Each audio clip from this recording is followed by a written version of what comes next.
Chapter 1. The Servant's Shame. "You worthless girl, who do you think you are, daydreaming when there's work to be done?" The words hit Seraphina like stones thrown at a stray dog. She felt them settle in her chest, heavy and familiar, adding to the collection of cruelties she carried there. Cook Marta stood over her with flour-dusted hands on her hips, her weathered face twisted into the expression that had haunted Seraphina's mornings for the past 15 years. Seraphina kept her eyes fixed on the stone floor she was scrubbing, watching the grey water swirl around the bristles of her brush. The kitchen stones were ancient, worn smooth by countless servants who had knelt here before her, and she knew every crack and stain by heart. She had spent her whole life being told she was nothing, being treated as less than, but somehow she had never learned to stop the words from cutting deep. "I'm sorry, Cook Marta," she whispered, her voice barely audible above the clatter of morning preparations around them. "I was just finishing the floor."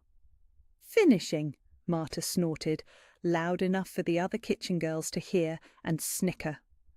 "Look at those corners, girl. Do you see the grease still gleaming there, or are your eyes as worthless as the rest of you?" Heat crawled up Seraphina's neck, but she bit down on the response that wanted to escape.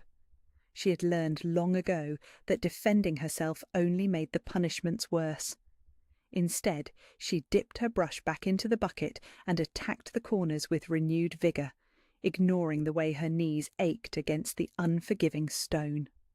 The kitchen buzzed with the controlled chaos of preparing the morning meal for the nobility upstairs. Servants hurried past her with platters of bread and jugs of cream, their feet splashing through the soapy water she spread across the floor. None of them looked down at her. To them, she was part of the castle itself, as invisible and unremarkable as the stones beneath their feet. That had always been enough. That had always been her place. The great bell in the tower above rang out the hour, its deep bronze voice echoing through the castle walls. 7 chimes. The morning meal would begin soon, and she would need to carry the serving platters up to the great hall. Her stomach clenched with familiar dread. The great hall was where she felt most exposed, most aware of the vast distance between herself and everyone else who walked through those doors. "Seraphina!" Marta's voice cracked like a whip. "Stop your dawdling and get these platters upstairs before the food goes cold, and for heaven's sake try not to trip over your own feet like you did last week." The memory of that humiliation burned fresh in her mind. She had stumbled while carrying a pitcher of wine, spilling it across the hem of Lady Catherine's silk gown. The laughter that had followed her from the hall still echoed in her nightmares, along with the cold fury in Lady Catherine's eyes and the way she had called her a clumsy bastard in front of the entire court. Seraphina rose to her feet, her knees protesting after the long morning on the floor. She dried her hands on her rough woolen skirt and reached for the first of the heavy silver platters. The metal was cold beneath her palms, polished to a mirror shine that reflected her pale, unremarkable face back at her. Brown hair that refused to stay neatly braided, grey eyes that seemed too large for her thin features, and skin that had never seen enough sun to give it the healthy glow of the noble lady she served. The great hall stretched before her like a cavern when she pushed through the servants' entrance, balancing the platter with practised care. Long tables filled with nobles in their morning finery, their voices creating a low hum of conversation that seemed to emphasize her own silence. She kept her eyes down and moved along the walls, invisible in the way that only servants could be. The high table sat on a raised platform at the far end of the hall, where the most important guests took their meals. Lord Garrett, the castle's master, sat in his carved oak chair, deep in conversation with a man she didn't recognise. The stranger had dark hair and sharp features, and something about his presence made her wolf stir restlessly beneath her skin. Her wolf. The thought always came with a mixture of shame and confusion. Most people didn't manifest their wolf until they came of age, usually around 16 or 17. At 22, Seraphina had long since given up hope that hers would ever emerge properly. Instead, she had this strange awareness, this sense of something pacing and whining in the depths of her consciousness, too weak to ever break free. Just another way she was broken, just another reminder that she didn't belong anywhere. She was setting down a platter of honeyed bread when she heard Lord Garrett mention her name. Her hands nearly fumbled the silver, but she managed to keep her grip and continued her task, straining to hear over the conversations around her. "The girl has been here since she was a child," Lord Garrett was saying, his voice pitched low but not low enough. "Found on our doorstep as an infant. No note, no indication of parentage. We kept her out of Christian charity, of course." The stranger's response was too quiet for her to catch, but something in his tone made her wolf prick its ears with sudden attention. She finished placing the bread and moved to the next platter, desperate to hear more but terrified of being caught listening. "No family name, no bloodline to speak of," Lord Garrett continued with a dismissive wave of his hand. "A bastard, most likely, abandoned by parents who couldn't afford another mouth to feed. She's useful enough in the kitchens, I suppose, though she's always been a strange, quiet thing." The words shouldn't have hurt any more. She had heard variations of them her entire life, but somehow having her parentage dismissed so casually in front of this stranger felt like a fresh wound. She had always wondered about her origins, about the parents who had left her on the castle steps, but she had never dared to hope they might have been anyone of importance. The stranger said something else, and Lord Garrett laughed, a sound with sharp edges. "A servant girl with delusions of grandeur. Hardly likely. She knows her place well enough." Heat burned in her cheeks, and she turned to flee back to the safety of the kitchens. But as she moved toward the servants' entrance, her path took her past the high table, and for one terrible moment her eyes met those of the dark-haired stranger. His gaze hit her like a physical blow. Golden eyes, bright and fierce, that seemed to see straight through her carefully constructed invisibility. Her wolf went completely still, and then began to whine with a sound that was pure longing, pure recognition of something she couldn't understand.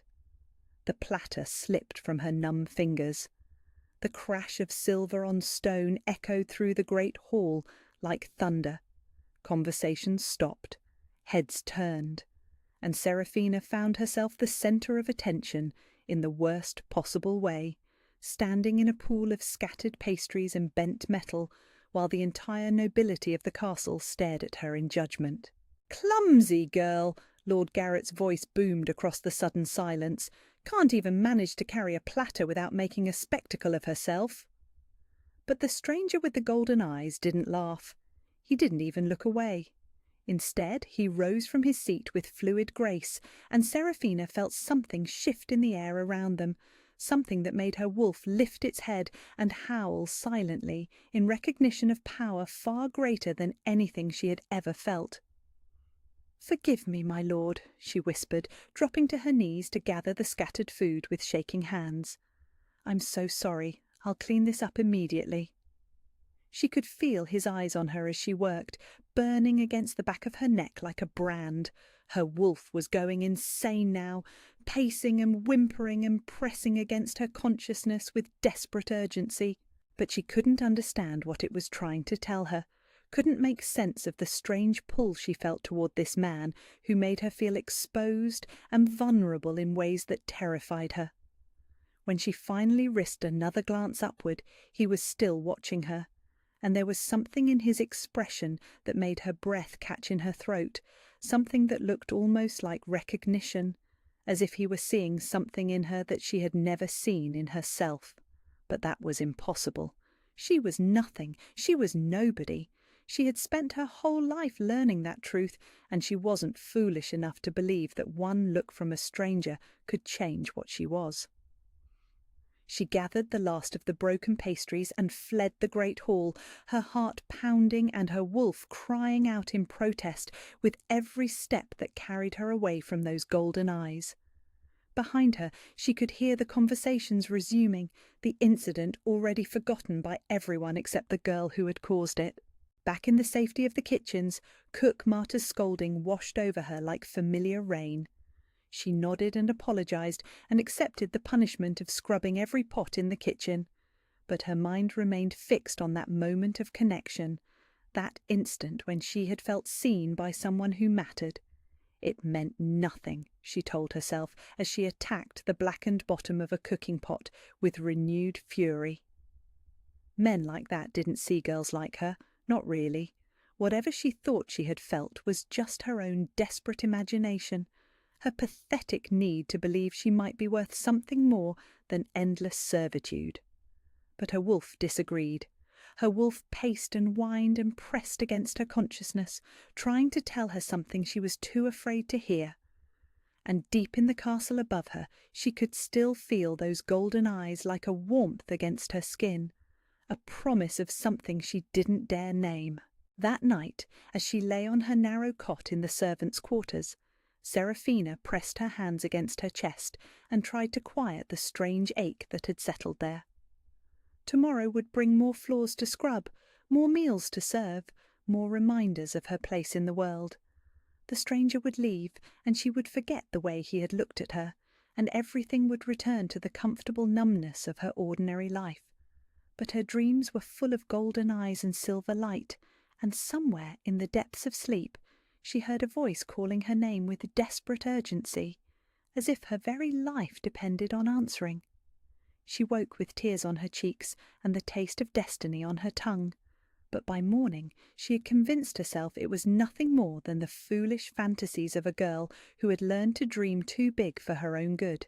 After all, she was nobody. She was nothing. That had always been enough. Chapter 10. The Battle for the Realm. The end of the world came dressed in shadow and smoke, bringing with it the kind of darkness that devoured hope itself. Seraphina stood on the castle's highest battlement, silver light blazing around her like armour forged from starfire, and watched as the shadow army spread across the landscape below. Thousands upon thousands of creatures that had no right to exist, beings of pure malevolence that hungered for nothing more than the complete destruction of everything she had ever loved. But she was no longer the frightened servant girl who had cowered in kitchens and scrubbed floors in silence. The crown had awakened something ancient and terrible in her blood, power that sang through her veins like liquid lightning, and for the first time in her life she felt capable of standing against the darkness that threatened to consume her world. "They're testing the outer defences," Aldrich said from beside her, his golden eyes tracking the movement of shadow creatures as they probed the castle's magical barriers. "Looking for weaknesses." Through their mate bond, she could feel his battle readiness, the controlled fury of a warrior preparing to defend everything that mattered to him. His presence steadied her, gave her an anchor of strength that she could draw upon when her own resolve wavered. "Let them test," she replied, raising her hands as silver fire began to dance between her fingers. "They're about to discover what happens when you threaten those under the protection of House Valerian." The first wave hit the barriers with the force of a hurricane, shadow creatures slamming against magical defences that had been reinforced by her newly awakened power. But where before the barriers had been static things, ancient spells that could only hold so long against determined assault, now they blazed with active energy that responded to her will. Silver light erupted along the castle walls, washing over the attacking creatures like dawn breaking over a winter landscape. The shadows shrieked as they dissolved, their forms unable to withstand the pure magic of the Valerian bloodline, and for a moment hope flared in Seraphina's chest. But it was only the beginning. The real enemy revealed itself as the lesser creatures fell back, a figure emerging from the darkness on horseback that seemed to be carved from living shadow. At first, Seraphina thought it was Lady Vivian, come to witness the destruction she had orchestrated. But as the rider drew closer, she realized with horror that this was something far more dangerous. The enemy commander was tall and pale, with silver hair that gleamed like moonlight and eyes that burned with corrupted magic. There was something familiar about the sharp planes of his face, something that made her blood run cold with recognition she didn't want to acknowledge.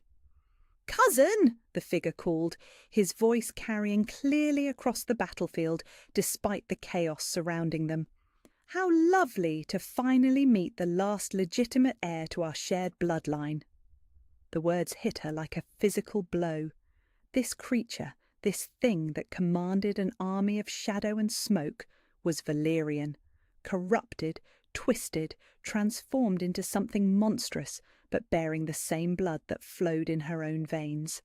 "Impossible," she whispered, but even as she spoke, she could see the truth written in the cruel beauty of his features.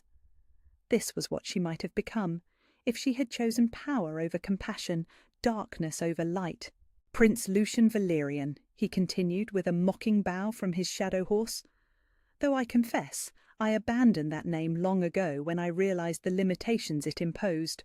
Why cling to the restrictions of royal duty when one could embrace the freedom of absolute power?" Behind him, the shadow army reformed into new configurations, creatures of smoke and malice that responded to his will with the precision of a perfectly trained force. But it was the sight of Lady Vivian riding at his side, her beautiful face transformed by triumph and malicious joy, that made Seraphina understand the true scope of the conspiracy she faced. "You're the one," she said, pieces falling into place with terrible clarity. "The surviving Valerian the histories spoke of, but you weren't killed in the massacre. You orchestrated it." His laugh was like breaking glass, beautiful and terrible in equal measure. "Very good, cousin. Yes, I was the one who opened the gates to the assassins, who disabled the magical defences, who made sure that every legitimate heir was eliminated, every heir except one." "Except you," she said, understanding flooding through her with horror. "Except me," he agreed, "the second son, the spare, the one who would never inherit while his older brother lived. But power has a way of creating its own opportunities, doesn't it?" The implication was clear, delivered with the kind of casual cruelty that spoke of souls so corrupted that normal human emotion had been burned away entirely. He had murdered his own family for the sake of a crown, had destroyed an entire bloodline to claim power that was never meant to be his. "And now," he continued, raising his own hands as dark energy began to coil around his fingers like living smoke, "I've come to finish what I started. The Valerian bloodline will die with you, cousin, and when it does, there will be nothing left to stand against the darkness I bring." Power erupted from him in waves, shadow magic that was everything her silver light was not. Where her power was warm and protective, his was cold and consuming. Where hers sought to heal and defend, his existed only to destroy and corrupt. They were opposite sides of the same coin, light and dark born from the same ancient source. The battle that followed was unlike anything the world had ever seen. Seraphina leapt from the battlement, silver light carrying her safely to the courtyard below, where she could face her corrupted cousin on equal ground. Around them, the shadow army surged forward, only to meet the combined might of her power and Aldrich's as he fought beside her, their mate bond amplifying both their abilities until they moved together like two parts of the same weapon. Magic crashed against magic in displays that lit up the sky like lightning. Silver fire met shadow storm in explosions that shook the very foundations of the castle, while around them creatures of darkness dissolved under the assault of pure Valerian power. But Lucian was strong, far stronger than she had expected. Centuries of corruption had given him abilities that her newly awakened magic struggled to match, and she could feel herself being pushed back step by step despite the fury that burned in her veins. "You're weak," he taunted, sending a wave of shadow creatures to attack her from multiple angles. "Soft and sentimental and clinging to ideals that will be your destruction. This is why the legitimate line was always destined to fail." She destroyed the attacking creatures with bursts of silver fire, but more kept coming, an endless tide of darkness that threatened to overwhelm her through sheer numbers. Her power was vast, but it wasn't infinite, and she could feel it beginning to drain under the constant assault. That was when Uldric reached her side, his own magic blazing as he added his strength to hers. Through their mate bond, she felt his absolute faith in her abilities, his unwavering conviction that she was exactly who the kingdom needed her to be. "Together," he said, and his voice carried the promise of shared strength, shared purpose, shared destiny. Their powers merged, silver and gold combining into something that was greater than either of them could achieve alone. Ancient Valyrian battle magic awakened in response to their bond, spells that had been lost for generations suddenly blazing to life as their combined will gave them form. The tide of battle turned. Where before she had been fighting defensively, now she went on the attack with magic that carved through the shadow army like light through darkness. Creatures that had seemed invincible dissolved under the assault of power that had been sleeping in her blood for 22 years, and she could see fear beginning to flicker in Lucian's corrupted eyes.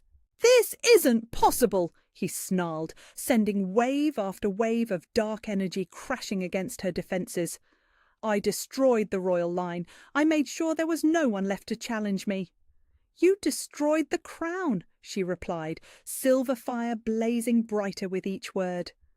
"But you never understood what it truly represented. The power was never in the metal, Lucian. It was in the people we chose to protect." She reached deep into her bloodline heritage, calling upon the strength of every Valyrian ruler who had come before her. Queen Isabella's fierce love, King Marcus's tactical brilliance, a dozen other ancestors who had wielded this power not for personal gain, but for the protection of those they served.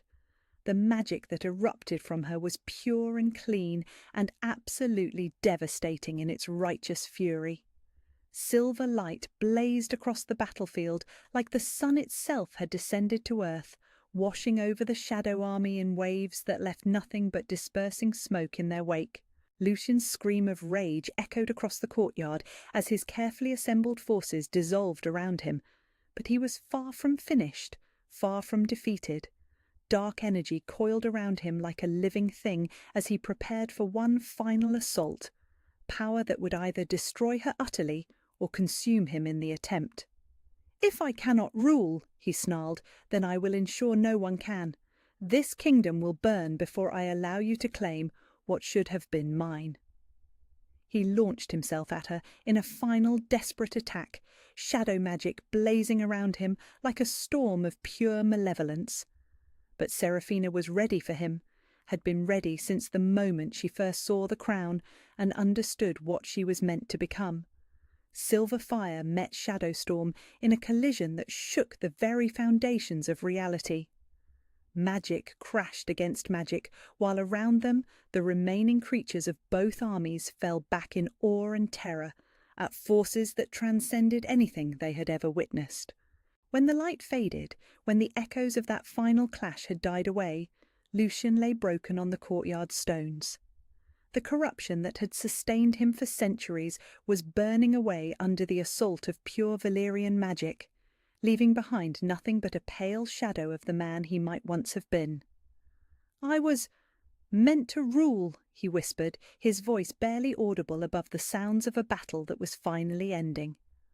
"No," Seraphina said, standing over him with silver light still dancing around her like living starfire.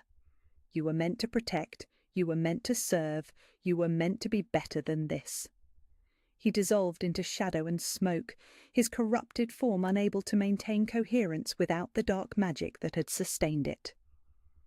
The shadow army followed moments later, creatures of darkness dispersing like smoke in a strong wind as the power that had commanded them was finally extinguished.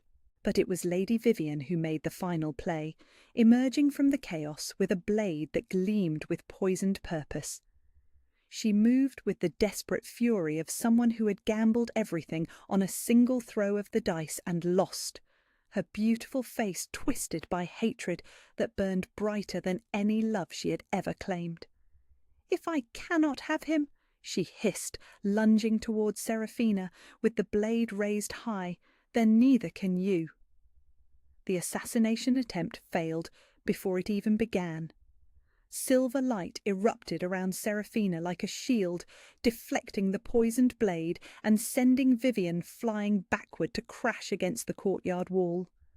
The power that protected her now was absolute, unbreachable, the kind of magic that responded not to conscious thought, but to the deepest truths of who she was. She was Princess Seraphina Valerian, rightful heir to the ancient bloodline, mate to the Alpha King, protector of all those who looked to her for safety, and no power in heaven or earth would be allowed to harm those under her protection. Vivian's body went still against the stones, her scheming finally brought to an end by the same forces she had tried so desperately to corrupt and control. Around them, the battlefield fell silent. The Shadow Army was gone, dissolved into nothing more than rapidly fading memory. The corrupted prince who had orchestrated generations of suffering had been returned to the darkness from which he came, and the woman who had sought to claim power through treachery and murder lay broken by the very forces she had underestimated. Seraphina stood in the centre of it all, silver light slowly fading from her skin as the immediate threat passed, and felt something settle into place deep in her consciousness. She was no longer becoming who she was meant to be. She had arrived. The battle for the realm was over. And for the first time in 23 years, the kingdom was truly safe. Shud Chapter 11. The Queen's Crown. The silence that followed the battle was more profound than any sound Seraphina had ever heard. She stood in the centre of the courtyard, where moments before magic had clashed with magic in displays that would be spoken of for generations, and felt the weight of 1,000 eyes upon her. The surviving members of the court had emerged from their places of safety, nobles and servants alike drawn by the sudden cessation of supernatural warfare, and now they stared at her with expressions that ranged from awe to terror to something that looked dangerously like worship. The girl who had scrubbed their floors and carried their meals was gone, replaced by a queen whose power had just saved them all from annihilation.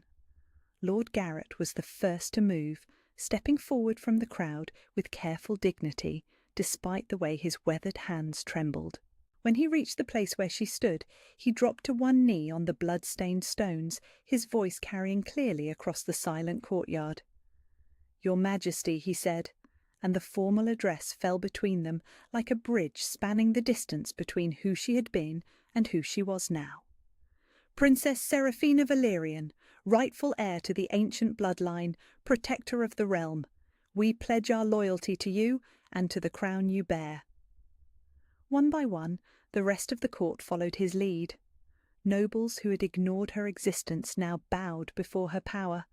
Servants who had worked alongside her in the kitchens looked up at her with faces full of wonder and gratitude. Even cook Marta was there, tears streaming down her weathered cheeks as she curtsied with the kind of respect she had never shown anyone in all the years Seraphina had known her.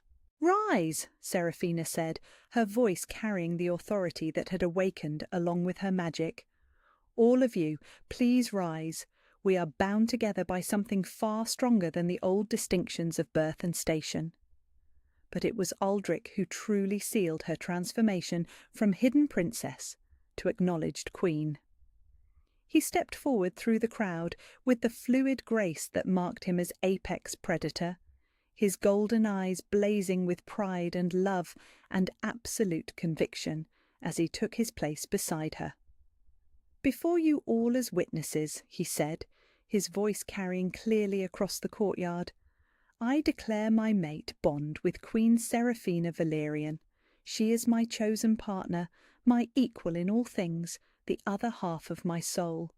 Together we will rule not as conquerors, but as guardians, protecting this realm and all who dwell within it." The formal declaration sent murmurs through the assembled crowd, but they were murmurs of celebration rather than protest.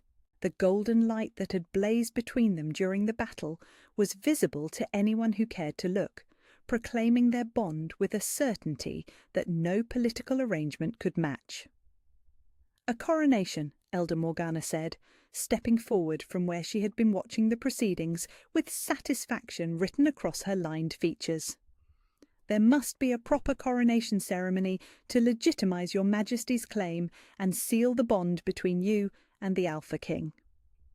The suggestion was taken up immediately by the court, nobles competing with each other to offer their resources for what would undoubtedly be the most magnificent ceremony the kingdom had seen in generations. But Seraphina found herself thinking not of crowns and ceremonies, but of the artifact that had made it all possible. The Valyrian crown still rested upon her brow, but she could feel it differently now, not as a separate object, but as part of her very essence. The magic that flowed through it was hers to command, ancient power that had been waiting 23 years for the right hands to wield it. "The crown is more than a symbol," she said, understanding flooding through her as she spoke. "It's a conduit, a focus for bloodline magic that protects not just the royal family, but the entire kingdom. When the legitimate line was broken, when the crown was hidden away, the realm lost its primary magical defense against supernatural threats." "And now?" Lord Garrett asked, his voice respectful but curious. "Now the protection is restored," Seraphina replied, feeling the truth of it in her bones. "The barriers that guard our borders, the spells that turn aside creatures of darkness, the ancient magics that have kept this kingdom safe for 1,000 years, they're all active again, stronger than they've been since before the massacre." She could feel it, the invisible network of protective enchantments that stretched across the kingdom like a web of silver light. Every village, every settlement, every isolated farmstead now rested under the umbrella of Valyrian magic, safe from the kind of supernatural threats that had terrorized them for a generation. But it was more than just magical protection that had been restored. Looking out at the faces surrounding her, seeing the hope that blazed in their eyes, she understood that she had given them something far more precious than safety from external enemies. She had given them back their belief in the possibility of something better. "Your Majesty!" a voice called from the back of the crowd, and she turned to see Captain Marcus pushing through the assembled courtiers with urgency written across his scarred features. "Riders approaching from the eastern road, they bear the banners of the neighbouring kingdoms." Seraphina felt Aldrich tense beside her, his protective instincts responding to potential threat. But when she reached out through her newly awakened magical senses, she detected no malice from the approaching forces, only curiosity and something that felt like hope. "Word travels fast," she said with a slight smile. "I suppose news of a restored Valyrian bloodline would be of considerable interest to our neighbouring rulers." "Shall I order the gates sealed?" Captain Marcus asked, his hand resting on his sword hilt. "No," Seraphina replied, decision crystallizing in her mind with perfect clarity. "Open the gates. Welcome them with the courtesy due to visiting dignitaries. If they come in peace, they will be received in peace. And if they come with hostile intentions—" She let silver light dance briefly around her fingers, a gentle reminder of the power that now protected the realm. "They will discover that House Valyrian has returned in full strength." The next few hours passed in a blur of activity as the castle prepared to receive unexpected guests. Servants who had spent the morning cowering from shadow creatures now bustled through the corridors with renewed purpose, setting up guest chambers and preparing feast halls with the kind of efficiency that spoke of people who had found their footing in a world that suddenly made sense again. When the coronation ceremony was held 3 days later, representatives from 7 kingdoms were present to witness the restoration of a bloodline that had been thought lost forever. The great hall blazed with candlelight and ceremony as Seraphina knelt before the altar where her ancestors had been crowned for 1,000 years, the Valyrian crown gleaming on her brow like captured starlight. But it was the moment when she rose as acknowledged queen, when the assembled multitude lifted their voices in acclamation of her rule, that truly marked the completion of her transformation. The frightened servant girl who had scrubbed floors and carried platters was gone, replaced by a ruler whose power was tempered by compassion, whose strength was balanced by wisdom hard-won through years of understanding what it meant to be powerless. "I accept this crown not as a symbol of dominion," she said, her voice carrying clearly through the great hall, "but as a promise to protect those who cannot protect themselves, to stand against the darkness wherever it may rise, and to rule not through fear, but through the kind of strength that comes from serving others." The cheers that followed her words echoed through the stone walls like thunder, proclaiming to the world that House Valerian had returned, that the ancient bloodline lived on in a queen who had earned her crown through courage rather than inheritance. And in the days that followed, as the kingdom settled into its new reality, as the protective magic strengthened and spread, as hope replaced fear in the hearts of those who had lived too long under the shadow of supernatural threat, Seraphina felt the final pieces of her identity click into place. She was no longer becoming who she was meant to be. She had arrived, fully and completely, at the destiny that had been waiting for her since the night she was born under a full moon, with silver light dancing in her eyes. Queen Seraphina Valerian, last of the ancient line, protector of the realm, mate to the Alpha King. And finally, after 22 years of believing herself to be nothing, she knew exactly who she was. Chapter 12. The Alpha Queen's Reign. 6 months after the battle that saved the realm, Queen Seraphina Valerian stood on the castle's highest balcony and watched the sun rise over a kingdom that had never looked more beautiful. The view from her vantage point stretched for miles in every direction, revealing lands that thrived under the protection of ancient magic restored. Village smoke curled peacefully into the morning sky. Merchant caravans travelled roads that were safe from supernatural threat, and children played in courtyards where shadow creatures would never again be able to set foot. She had done that. The girl who had once scrubbed floors and carried platters had become the queen who had brought peace to a realm that had known too many years of fear. "The eastern provinces report another successful harvest," Aldrich said, joining her on the balcony with the kind of comfortable intimacy that had grown between them over the months of their reign. "The magical protections are holding strong, and trade routes that have been closed for years are finally reopening." She leaned back against his solid warmth, marvelling at how natural it felt to share the burden of leadership with someone who understood both her strength and her doubts. They ruled together as true partners, his tactical brilliance complementing her intuitive compassion, his experience balancing her innovative ideas. "And the reports from the border kingdoms?" she asked, though she already knew the answer from the satisfaction in his voice. "3 more formal alliance requests this week," he replied with obvious pride. "Word of a restored Valerian bloodline has spread far beyond our borders. They want to be on the right side of ancient power." It was strange sometimes to think of herself as the kind of ruler that other kingdoms sought to ally with. But the magical barriers that now protected their realm were the strongest they had been in generations, powered by bloodline magic that grew more stable with each passing day. She had become what the old stories spoke of, a queen whose very existence was a shield against the darkness.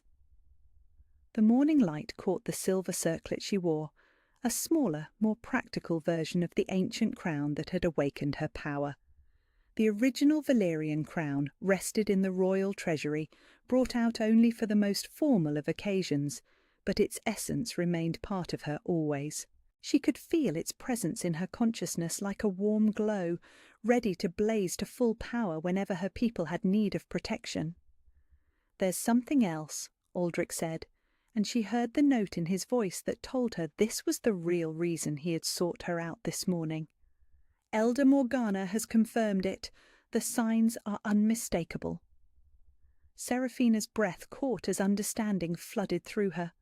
She had suspected for weeks now, had felt the subtle changes in her body that spoke of new life growing within her, but hearing it confirmed made the reality hit her with overwhelming force. She was carrying the future of the Valerian bloodline. "A child," she whispered, one hand moving instinctively to rest over her still flat stomach. "Our child." "An heir," Aldrich agreed, his voice rough with emotion as his arms tightened around her. "The next generation of a bloodline that will never again come so close to extinction." Through their mate bond, she could feel his fierce joy, his protective love extending now to encompass not just her, but the precious life they had created together. The child would be born with the combined heritage of two powerful bloodlines, Valyrian magic and alpha strength, merged into something that would be greater than either alone. "They'll never know what it's like to be powerless," she said, and realized as she spoke that this was perhaps the greatest gift she could give to the next generation. They'll never have to wonder if they're worthy, never have to fight for recognition of their value. The irony wasn't lost on her. The servant girl who had spent 22 years believing herself worthless was now in a position to ensure that her children would grow up secure in their identity, confident in their power, certain of their place in the world. "Tell me something," Aldrich said, his voice carrying the kind of curiosity that suggested a question had been weighing on his mind. "Do you ever miss it? The simplicity of your old life? The anonymity?" Serafina considered the question seriously, thinking back to the girl who had hidden in shadows and scrubbed floors in silence. There had been a kind of peace in invisibility, a safety in being so small that the world barely noticed her existence. But that peace had come at the cost of everything that made life worth living. "No," she said with absolute certainty. "I miss the people I cared about who didn't survive to see this change. I miss the years of my parents' lives that were stolen from me. But I don't miss being nobody. I don't miss believing I was worthless." She turned in his arms to face him, seeing herself reflected in golden eyes that had never looked at her as anything less than precious. "I spent so many years thinking that my value came from what others thought of me, from whether I could make myself useful enough to deserve the space I occupied. But worth isn't something that can be given or taken away by outside forces. It just is." "And when did you learn that?" he asked, his voice soft with the kind of love that had been her anchor through every transformation. "When I stopped believing I was worthless," she said simply. "When I finally understood that the crown didn't make me valuable. I was valuable, and that's why the crown accepted me." The sun climbed higher as they stood together in comfortable silence, watching over a kingdom that had never been more secure. In the distance, she could see the daily activities that spoke of a realm at peace. Farmers working their fields under skies clear of supernatural threat, merchants haggling in market squares that would never again be abandoned to shadow creatures, children learning their letters in schools that operated without fear of attack. This was what power was meant to accomplish. Not the domination of the weak, not the accumulation of wealth for its own sake, but the protection of those who needed protecting, the creation of conditions where every person could discover their own worth without having to fight for basic survival. "Your Majesty!" a voice called from the balcony doorway, and she turned to see Captain Marcus approaching with the respectful but comfortable demeanour that had developed between them over the months of her reign. "The morning petitioners are assembled in the throne room." She nodded, straightening into the regal bearing that had become second nature to her. There would be disputes to settle, trade agreements to review, a dozen small decisions that would shape the daily lives of her people. The work of ruling was never finished, but she had learned to find satisfaction in the knowledge that each choice she made rippled outward to create a better world for those under her protection. But first, there was one more moment to savour. "I love you," she said to Aldrich, the words carrying the weight of everything they had been through together, everything they had overcome, everything they had built. "And I love you," he replied, pressing a kiss to her forehead that felt like a blessing. "My mate, my queen, my equal in all things." They walked together toward the throne room where their subjects waited, two rulers who had found in each other not just love, but the perfect balance of power and compassion that would define their reign for generations to come. Behind them, the morning sun climbed higher over a kingdom that had been saved by the courage of a girl who had finally learned to believe she was worth saving. And in the depths of the castle, in chambers that had once housed discarded furniture and forgotten artifacts, the Valyrian crown rested in honoured security, its ancient magic humming with contentment as it felt the pulse of new life that would carry the bloodline forward into a future bright with possibility. The servant girl was gone, replaced by a queen who ruled with wisdom earned through suffering and strength tempered by compassion. But the heart that had always yearned for something more, for a place where she truly belonged, for love that saw her worth when she couldn't see it herself, that heart had finally found its home. Princess Seraphina Valerian had become Queen Seraphina, Alpha Queen, protector of the realm, mother of the future. And she had never been more herself than she was in this moment, standing beside the man who had seen her true value from the very beginning, ready to face whatever challenges the future might bring, with the absolute certainty that she was exactly where she belonged.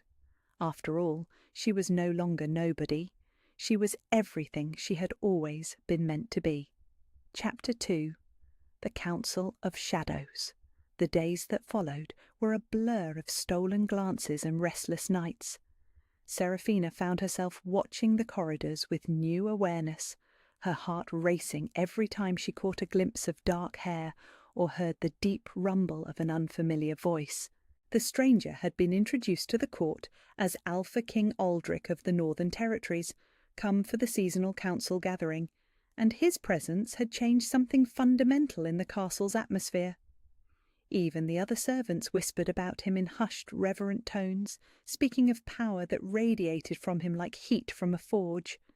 She tried to forget the moment their eyes had met, tried to convince herself it meant nothing, but her wolf disagreed with increasing desperation, pacing beneath her skin and whining whenever she moved too far from the great hall where he took his meals.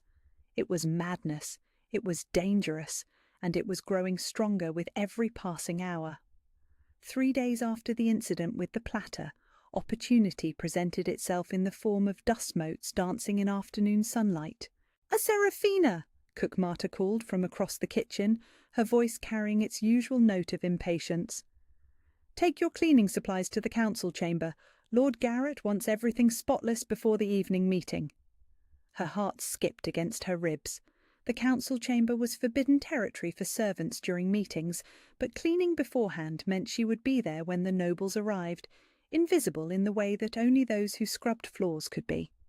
She gathered her supplies with hands that trembled only slightly, and made her way through the castle's winding corridors toward the chamber where the realm's most important decisions were made. The council chamber occupied the castle's eastern tower, its tall windows overlooking the border roads that stretched toward the horizon. Heavy oak furniture dominated the circular room, and ancient tapestries depicting long-dead kings covered the stone walls. She had cleaned this room 100 times before, but today it felt different, charged with anticipation that made her wolf lift its head and scent the air. She was on her hands and knees, scrubbing the intricate carvings on the chair legs, when the first voices echoed up the spiral staircase. Her pulse hammered against her throat, but she kept her head down and continued working, hoping they would dismiss her presence as easily as they always did. Lord Garrett entered first, his heavy footsteps unmistakable on the stone floor. Behind him came Lord Commander Marcus, the castle's military leader, his scarred hands resting on the hilt of his sword. Then came the others. Lord William of the Eastern Provinces, Lady Eleanor representing the Southern Holdings, and finally, moving with the predatory grace that made her breath catch, Alpha King Aldrich himself. His scent hit her like a physical blow, pine and snow and something wild that made her wolf throw back its head and keen with desperate longing. She pressed her face closer to the floor and prayed they wouldn't notice the way she had gone perfectly still, every muscle in her body focused on the sound of his voice.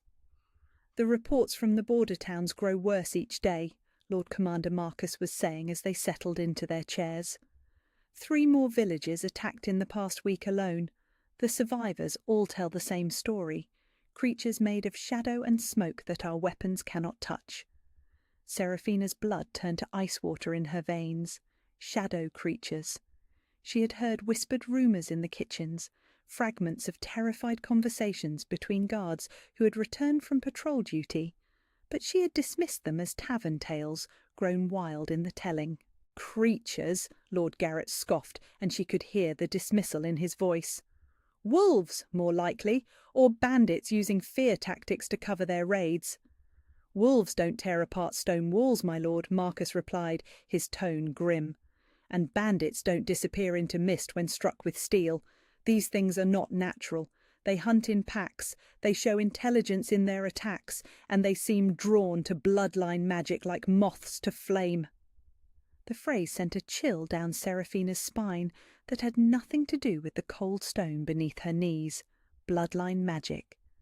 She had heard the term before, in fragments of conversations she was never supposed to understand, but it had always seemed like something from the old stories, not a real force that shaped the modern world.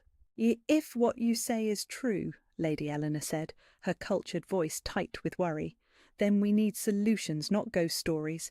How do we fight an enemy that cannot be touched? The silence stretched long enough for Seraphina to risk a glance upward. The council members sat in their carved chairs like stones themselves, faces grave with the weight of impossible choices. But it was Alpha King Aldrich who broke the silence, his deep voice carrying authority that made her wolf press itself against her consciousness in submission. There are legends, he said slowly, as if choosing each word with care. Old stories from the time before the kingdoms consolidated. They speak of bloodline magic powerful enough to banish shadow creatures back to whatever realm spawned them. Legends, Lord Garrett repeated with obvious scepticism. My lord, surely you don't suggest we base our defence on children's tales? But Lord Commander Marcus was leaning forward in his chair, and Seraphina could hear the hope creeping into his voice.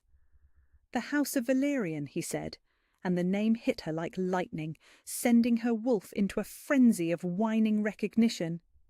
Their bloodline was said to carry light magic, power that could burn away darkness itself, if even half the stories are true. The House of Valerian fell 23 years ago, Lady Eleanor interrupted, her voice sharp with finality. Every member of that bloodline died in the massacre. Whatever power they might have possessed died with them. Not every member. Marcus pressed on, and Seraphina found herself holding her breath without knowing why. There were always rumours of survivors, children spirited away before the killing began. The family's ancient crown was never found among the ruins. Some say it was hidden, waiting for the true heir to claim it. The crown. The word echoed in her mind like a bell tolling, and suddenly she was drowning in images she couldn't explain. Silver circlets glowing with inner light, ceremonies conducted beneath starlit skies, voices chanting in languages that felt familiar despite being utterly foreign. Her scrub brush clattered forgotten to the floor as she pressed her hands against her temples, trying to silence the visions that threatened to overwhelm her. Fairy tales, Alpha King Aldrich said, but there was something in his tone that suggested he wanted to be convinced otherwise. Even if such survivors existed, how would we find them? How would we know them? The Crown would know, Marcus replied with quiet conviction. Legend says the Valerian Crown will only accept the touch of true blood. It would call to its rightful owner, recognise them even if they had no knowledge of their heritage. Seraphina's wolf was going insane now, clawing at her consciousness with desperate urgency, trying to tell her something she was too terrified to hear. The name Valerian resonated through her bones like a song she had been humming her entire life without realising she knew the words. "And where exactly do you propose we search for this mythical crown?" Lord Garrett's voice dripped with sarcasm. "Shall we tear apart every castle and cottage in the realm, hoping to stumble across it hidden in someone's pantry?"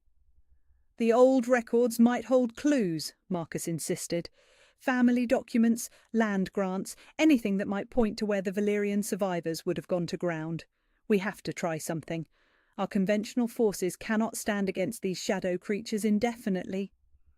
Or, Alpha King Aldrich said with deadly quiet, we could focus our efforts on real solutions instead of chasing myths. Double the border patrols, increase the guard rotations, send ravens to the neighbouring kingdoms requesting military aid. Military aid cannot fight creatures made of shadow and smoke, my lord, Marcus replied, frustration bleeding into his formal tone. Steel cannot cut what has no substance. Fire cannot burn what feeds on darkness. We need magic to fight magic, and Valyrian blood may be our only hope. The argument continued, voices rising and falling like the tide, but Seraphina heard none of it. She was lost in a storm of impossible recognition, her mind reeling with the certainty that every word Lord Commander Marcus spoke was true. The crown was real, the bloodline was real, and somewhere in the castle above them, a silver circlet waited for hands that would not burn at its touch. She didn't realize she was crying until salt tears dripped onto the stone floor beneath her knees. The meeting ended with no resolution, the council members filing out with faces like storm clouds, their voices carrying worry and frustration in equal measure. Alpha King Aldrich was the last to leave, and as he passed her kneeling form, he paused for just a moment, his golden eyes studying her with an intensity that made her blood sing. "Are you hurt, girl?" he asked, and his voice was gentler than she had ever heard it. She looked up at him through her tears, seeing power and strength and something that might have been concern in his magnificent face. Her wolf surged toward him with desperate longing, recognizing something in him that her human mind couldn't begin to understand. "No, my lord," she whispered, just dust in my eyes." He studied her for a moment longer, and she could have sworn she saw recognition flicker across his features, as if he were seeing something in her that she had never seen in herself. But then he nodded and left her alone with her cleaning supplies and her racing heart. That night, her dreams were chaos. She stood in a great hall filled with silver light, wearing robes of midnight blue that pooled around her feet like spilled ink. On her head sat a crown of impossible beauty, its silver surface etched with runes that pulsed with their own inner fire. Around her, voices rose in harmonious chant, calling her by a name that felt more real than any she had ever heard. Queen Seraphina of House Valyrian, last of the ancient line, keeper of the light that banishes shadow. In her dream, she lifted her hands and silver fire poured from her palms, washing over shadowy figures that writhed and screamed before dissolving into nothingness. She was powerful. She was magnificent. She was everything she had never dared imagine herself to be. But when morning came and she woke on her narrow cot in the servants' quarters, she was nothing once again. Just a girl with no name and no family, scrubbing floors and carrying platters and dreaming of impossible things. Yet her wolf disagreed, pacing restlessly beneath her skin and whining with a sound like breaking hearts. And when she caught her reflection in the polished silver of the breakfast platters, she could have sworn she saw silver light dancing behind her ordinary grey eyes. The name Valyrian echoed in her mind like a prayer, like a promise, like a destiny she was too afraid to claim. Chapter 3. The Crown's Call. Everything changed when Lord Garrett summoned her to his study. Seraphina stood before his massive oak desk, with her eyes fixed on the worn carpet beneath her feet, her hands clasped so tightly behind her back that her knuckles had gone white. The study smelled of old parchment and pipe smoke, and the morning light streaming through the tall windows revealed dust motes dancing in the air like tiny spirits. She had been in this room only a handful of times in her life, and never for anything good. "The old treasury vault beneath the east wing requires attention," Lord Garrett said, without looking up from the documents spread before him.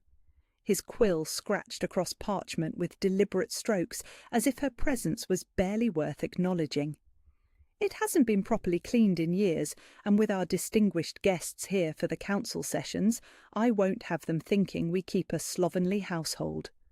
Her heart sank. The Treasury Vault was legendary among the servants for its dust and cobwebs, a forgotten chamber where old furniture and abandoned artefacts went to gather shadows. It would take her hours to clean properly, hours spent alone in the depths of the castle with only her increasingly restless wolf for company. "Of course, my lord," she murmured. "I'll see to it immediately." "See that you do." His dismissal was final, but as she turned to leave, his voice stopped her at the door. "And girl, don't touch anything that doesn't require cleaning. Some of those old relics are worth more than you could earn in a lifetime." The words stung, but she nodded and made her way through the castle's winding corridors toward the east wing. The Treasury Vault lay 3 levels below ground, accessible only by a narrow spiral staircase that seemed to descend into the very bones of the castle itself. She had gathered her cleaning supplies from the kitchen stores, ignoring Cook Marta's muttered complaints about lazy girls being given easy work, and now she carried them down into darkness that pressed against her like a living thing. The vault door stood slightly ajar, its ancient hinges groaning in protest as she pushed it open wide enough to slip inside.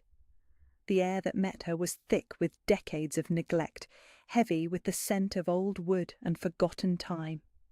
She fumbled for the oil lamp she had brought, striking flint until the wick caught and cast dancing shadows across walls lined with dusty shelves and forgotten treasures. The vault was larger than she had expected, stretching back into darkness that her lamp couldn't fully penetrate. Ancient furniture crowded the space, chairs carved with symbols she didn't recognize, tables inlaid with precious metals that had tarnished to green and black, chests bound with iron that had rusted but not broken. Tapestries hung from the walls like funeral shrouds, their once brilliant colours faded to the grey of old memories. She set her lamp on a nearby table and began her work, starting with the shelves closest to the door. Dust motes swirled in the lamplight as she wiped down surfaces that hadn't seen attention in years. Her wolf pacing restlessly beneath her skin with an agitation that grew stronger the deeper she moved into the vault. It was behind the largest tapestry that she found it. The ancient fabric depicted a battle scene, knights in silver armour facing creatures of shadow and smoke, but it had been hung incorrectly, bunched against the wall in a way that created a hidden alcove behind its folds. She was trying to straighten it when her fingers brushed against something hard and cold hidden in the shadows. Metal, smooth and perfectly crafted, warm to the touch despite the chill of the vault. Her wolf went perfectly still. She lifted the lamp higher and pushed the tapestry aside, and her breath caught in her throat at what the light revealed. There, resting on a pedestal of white stone, sat a crown of impossible beauty. Silver worked into patterns that seemed to move in the dancing lamplight, set with gems that caught and held the flame like captured stars. It was delicate and fierce at the same time, ancient power radiating from its surface in waves she could feel against her skin. This was it. This was the crown from her dreams, the Valyrian crown that Lord Commander Marcus had spoken of with such desperate hope. The moment she looked upon it, silver light began to pulse from its surface. Not reflected light from her lamp, but something that came from within the metal itself, growing brighter as she stepped closer. Her wolf threw back its head and howled silently, pressing against her consciousness with desperate recognition, and she felt an overwhelming urge to reach out and touch the gleaming surface. This was hers. This had always been hers. Every cell in her body sang with certainty. Every breath she drew seemed to pull her closer to the pedestal where destiny waited in the form of silver and starlight. She reached out with trembling fingers, and then terror crashed over her like a breaking wave. What was she thinking? She was nobody. She was nothing. A bastard-born servant girl with no family and no name, and whatever power this crown held, it wasn't meant for someone like her. She would destroy it with her touch, taint it with her unworthiness, and then what would happen to the kingdom when the shadow creatures came and there was no magic left to stand against them? Her hand jerked back as if the crown had burned her, and she stumbled backward until her spine hit the stone wall behind her.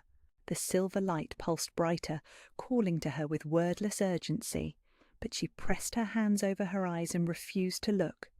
This wasn't for her. This couldn't be for her. She was just a servant. She had spent her whole life being told she was worthless, being shown in 1,000 small ways that she didn't belong anywhere important. How could she suddenly be the lost heir of an ancient bloodline? How could someone who couldn't even carry a platter without dropping it be expected to wield power that could save kingdoms? The crown's light dimmed, as if responding to her rejection, and her wolf whimpered with heartbreak so profound that tears sprang to her eyes. She fled. Up the spiral staircase, through the corridors, past servants who called her name in concern as she ran with tears streaming down her face. She didn't stop until she reached the safety of the kitchens, where familiar sounds and smells could drown out the terrible certainty that she had just turned her back on everything she was meant to be. "What's wrong with you, girl?" Cook Marta demanded, catching sight of her tear-stained face. "You look like you've seen a ghost." "Nothing," Serafina gasped, pressing her hands against her chest where something was breaking apart like ice in spring. "Just, the vault is very dusty. It made my eyes water." But that was a lie, and her wolf knew it. Everything about the encounter had been a lie, from the moment she had told herself she wasn't worthy to touch the crown, to the story she was spinning now about dust and allergies. The truth sat in her chest like a burning coal. She had found the Valyrian crown, it had recognized her, and she had run away from it like the coward she had always been. The afternoon passed in a blur of kitchen duties, but her mind remained fixed on that moment when silver light had pulsed in recognition of her presence. She scrubbed pots and chopped vegetables and carried water from the well, but part of her was still standing in that vault, staring at power she was too afraid to claim. Evening came with the usual bustle of preparing for the noble's dinner, and she found herself assigned to serving duty once again.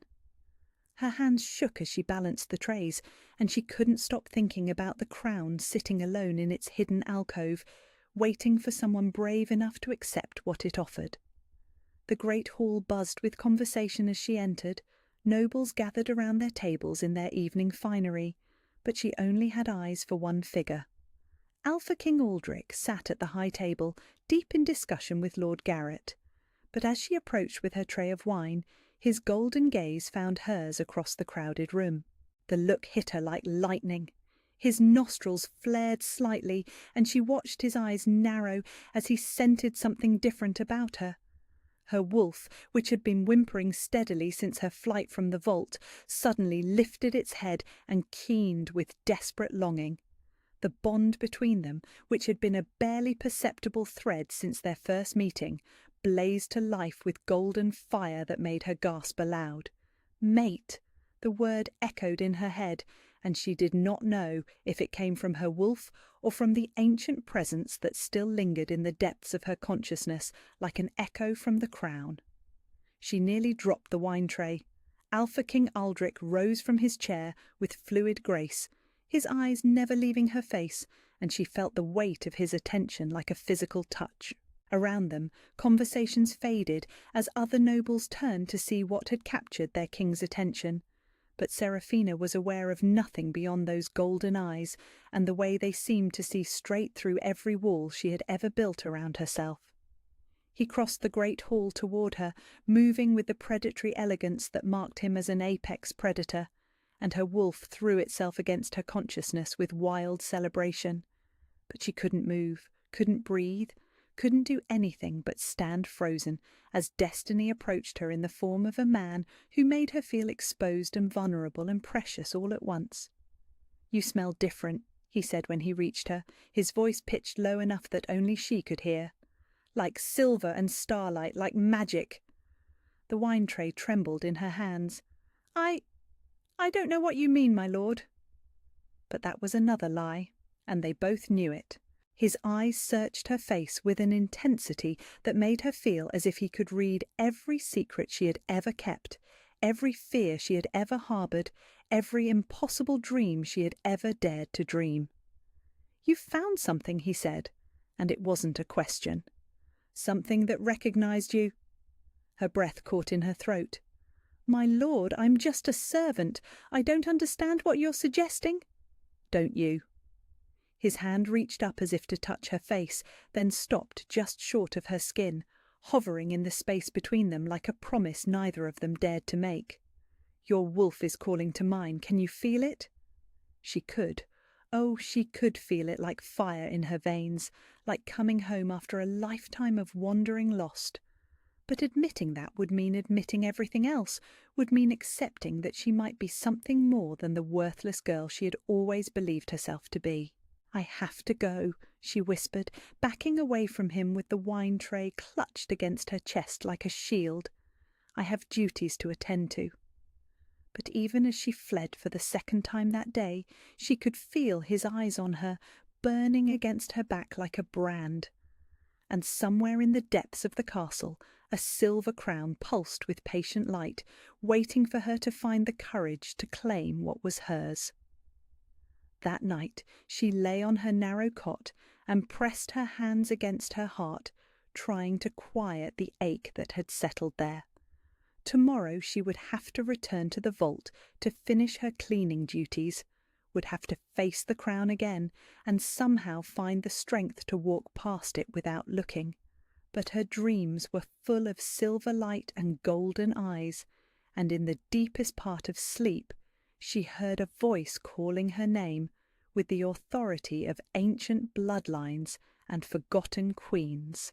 Seraphina Valerian, last of the royal line, keeper of the light that banishes shadow.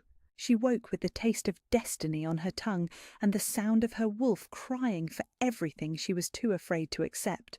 After all, she was nobody, she was nothing. But the crown was waiting, patient as time itself, for the moment when she would finally understand that she had always been everything. Chapter 4. The Alpha's Suspicion. The morning after the recognition in the great hall brought with it a tension that made every servant in the castle walk on careful feet. Seraphina woke before dawn with her heart already racing, her wolf pacing beneath her skin with restless energy that felt like lightning waiting to strike. The dreams had been stronger than ever before, filled with images that felt more like memories than fantasies, great halls filled with silver light, ceremonies conducted beneath star-filled skies, and always, always the weight of a crown on her brow that felt as natural as breathing. But dreams were all they could be. Dreams were safe. Dreams couldn't force her to accept a destiny she wasn't ready to face. She dressed quickly in the pre-dawn darkness and made her way to the kitchens, hoping that familiar tasks would quiet the storm raging in her mind. But even as she began her morning duties, she could feel eyes watching her, tracking her movements with an intensity that made her skin prickle with awareness. Alpha King Aldrich was hunting. She felt him before she saw him, that morning when she carried breakfast trays to the great hall. His presence pressed against her consciousness like a weight, making her wolf lift its head and whine with desperate longing. When she finally worked up the courage to glance toward the high table, she found him deep in conversation with Master Aldwin, the castle's elderly treasury keeper. Her blood turned to ice. Master Aldwin was gesturing with animated concern, his weathered hands sketching shapes in the air as he spoke in hushed, urgent tones. She couldn't hear their words from across the hall, but she didn't need to. The way Alpha King Aldrich's golden eyes flicked toward her, the way his nostrils flared as if catching a scent, told her everything she needed to know. He was asking questions about the vault, about disturbances, about her. She nearly dropped the tray she was holding. "Something wrong, girl?" Lord Garrett's sharp voice cut through her panic like a blade. He was watching her with narrowed eyes, taking in her pale face and trembling hands. "You look like you've seen a ghost."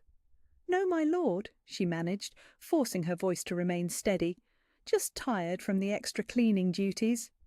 But Lord Garrett's gaze had already shifted to the high table where Alpha King Aldrich was rising from his seat with predatory grace. Their eyes met across the distance, and she saw something pass between the two men that made her stomach clench with foreboding. She fled the great hall before she could witness whatever conversation was about to unfold. The rest of the morning passed in a blur of kitchen work, but she couldn't escape the feeling of being watched, studied, measured against some invisible standard she couldn't understand. Her wolf grew more agitated with each passing hour, responding to every sound, every movement, every shift in the air currents that carried the scent of pine and snow, and something wild that made her bones ache with recognition. It was just past midday when the ravens arrived. She was scrubbing pots in the kitchen courtyard when she heard the commotion from the castle's main entrance. Shouts and running footsteps, the slam of heavy doors, the urgent ringing of the bell that summoned the council to emergency session. Her hands stilled on the pot she was cleaning as her wolf pressed against her consciousness with sudden, terrible awareness. Something was wrong. Something was very wrong. Cook Marta appeared in the courtyard doorway, her face pale with fear. "Shadow creatures," she gasped, pressing a hand to her chest as if her heart was trying to escape. "They've hit 3 more villages in the past 2 days, wiped them clean off the map they have. The survivors are saying it's worse than anything they've seen before." The pot slipped from Seraphina's numb fingers, clattering against the stone basin. Her wolf threw back its head and howled silently, responding to a threat she could feel in her very bones. This was what the Crown had been trying to warn her about. This was why it had called to her with such desperate urgency. People were dying while she hid from her destiny like a coward. "They say the creatures are getting bolder," Marta continued, her voice dropping to a whisper. "Moving in daylight now, attacking settlements closer to the main roads. And the weapons!" She shook her head. "Steel passes through them like smoke. Fire doesn't even slow them down. Nothing can touch them." Nothing except Valyrian magic. Nothing except the power she was too afraid to claim. The afternoon brought another emergency council session, and this time she wasn't assigned to cleaning duty.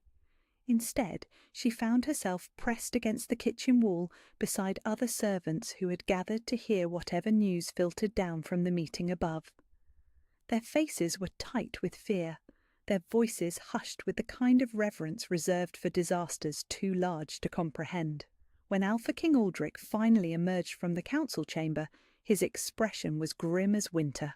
She watched from the shadows as he strode through the corridor, his golden eyes scanning the gathered servants with an intensity that made her breath catch. When his gaze found hers, everything else faded away. He saw her fear. He saw her wolf's desperate awareness of the threat. And most damning of all, he saw the way her entire body responded to the crisis as if she understood exactly what was at stake. Their eyes held for a heartbeat that felt like eternity. Then he turned and walked away, but she could feel his suspicion following her like a shadow. That evening, she tried to lose herself in stable duties, hoping the familiar scents of hay and horses would calm her increasingly frantic wolf. The castle's stables were her refuge, a place where she could work with her hands and let her mind go quiet, where the simple needs of the animals could distract her from the chaos raging in her consciousness. She was mucking out one of the stalls when she felt his presence like lightning against her skin. "You're avoiding me," Alpha King Aldrich said from the stable doorway, his voice carrying across the space between them with quiet authority. She didn't turn around, couldn't bear to look at him when her defences were already crumbling. "I'm working, my lord, as servants do." His footsteps were soft on the hay-strewn floor as he approached, but each one sent shock-waves through her wolf until she was trembling with the effort of holding still. "Servants don't usually smell like magic after cleaning storage rooms," he said, and there was steel beneath the silk of his tone. "Servants don't react to news of shadow creature attacks as if they understand the threat on a level that goes beyond human comprehension." She gripped the pitchfork tighter, using the tool as an anchor to keep herself grounded. I don't know what you think you're implying, my lord, but I assure you— Look at me. The command hit her like a physical blow, carrying with it the full weight of alpha authority that made her wolf whimper and submit. She turned despite every instinct screaming at her to run, and found herself trapped in those golden eyes that seemed to see everything she was trying so desperately to hide. "There," he said softly, and his voice was gentler now, almost tender. "That's better. Your wolf has been calling to mine for days now. Can you feel it?" She could. The bond between them hummed with golden fire, growing stronger every moment they stood in each other's presence. Her wolf was pressing against her consciousness with wild joy, recognizing its mate, its other half, its destiny made manifest in the form of a man who radiated power and protection in equal measure. "I feel nothing," she whispered, but the lie tasted like ashes on her tongue.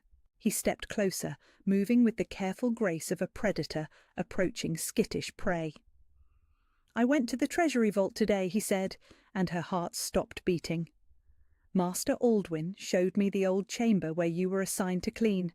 There's something hidden there, isn't there? Something that recognized you." Panic flared in her chest like wildfire. "I don't know what you're talking about." "Your scent was everywhere in that hidden alcove," he continued relentlessly. "Silver and starlight and ancient magic that made my wolf pace with recognition. There's a crown there, isn't there? The Valyrian crown that Lord Commander Marcus spoke of with such desperate hope." Her grip on the pitchfork was so tight now that her knuckles had gone white. "You're mistaken. I'm just a servant. I don't know anything about crowns or magic or—" "Stop!" His hand reached out as if to touch her face, then stopped just short of her skin, hovering in the space between them. "I can smell the lies on you, little wolf, but more than that, I can smell the fear. You're terrified of what you found, aren't you? Terrified of what it means." Tears she hadn't realized were falling, dripped from her chin to the stable floor. "It doesn't mean anything," she said, her voice breaking on the words. "I'm nobody. I'm nothing. Whatever you think you sense, you're wrong." "Am I?" His voice was impossibly gentle now, as if he understood that she was a breath away from shattering completely. "Because when I stood in that alcove, when I breathed in the scent of your fear and your power and your desperate denial, my wolf recognized something I've been searching for my entire life." She looked up at him through her tears, seeing power and strength and something that looked almost like hope burning in his magnificent face. "What?" His answer came in a whisper that changed everything. "My mate, my queen, the other half of my soul." The pitchfork fell from her nerveless fingers, clattering to the stable floor. Her wolf threw back its head and keened with pure, desperate longing, recognizing truth when it heard it spoken aloud. But her human mind recoiled from the words, from the impossible implications, from the destiny she was too afraid to accept. "No," she breathed, backing away from him until her spine hit the stable wall. "That's not possible. You don't understand. I'm bastard-born. I have no name, no family, no—" "You have a crown," he said quietly, "a crown that glows with silver light when you approach. A crown that carries the power to save this kingdom from the darkness that threatens to devour it. And whether you accept it or not, you have a mate who would burn the world to keep you safe." His words hung in the air between them like a promise and a threat all at once.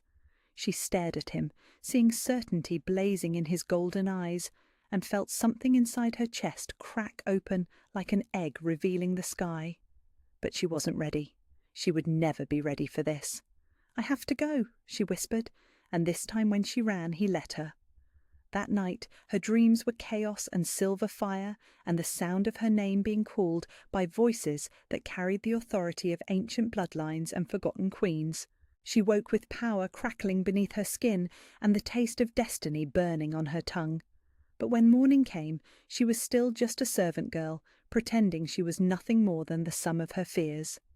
Even if her wolf disagreed with increasing desperation, and even if somewhere in the depths of the castle A silver crown waited with the patience of eternity for her to find the courage to become who she was always meant to be. Chapter 5. Bloodlines and Betrayals. The morning brought with it a revelation that would change everything. Seraphina was scrubbing the stone steps leading to the castle's main entrance when she saw the carriage approaching through the morning mist. Black lacquered wood gleaming like obsidian, pulled by 4 white horses that moved with the precision of military training, it rolled up the cobbled drive with the kind of ceremony reserved for visiting royalty.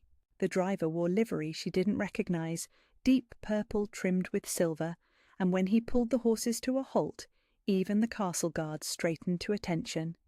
She pressed herself against the stone wall, hoping to remain invisible as the carriage door opened and its passenger emerged. Lady Vivian Blackthorne stepped down onto the cobblestones like a goddess descending from the heavens. Golden hair piled high in elaborate curls, skin like porcelain touched with rose, and a figure that curved in all the places that made men forget their own names. Her travelling dress was the colour of deep wine, cut to display wealth and breeding in every carefully tailored line, and when she smiled at the assembled servants, it was with the kind of condescension that suggested she knew exactly how beautiful she was, and exactly how much power that beauty gave her.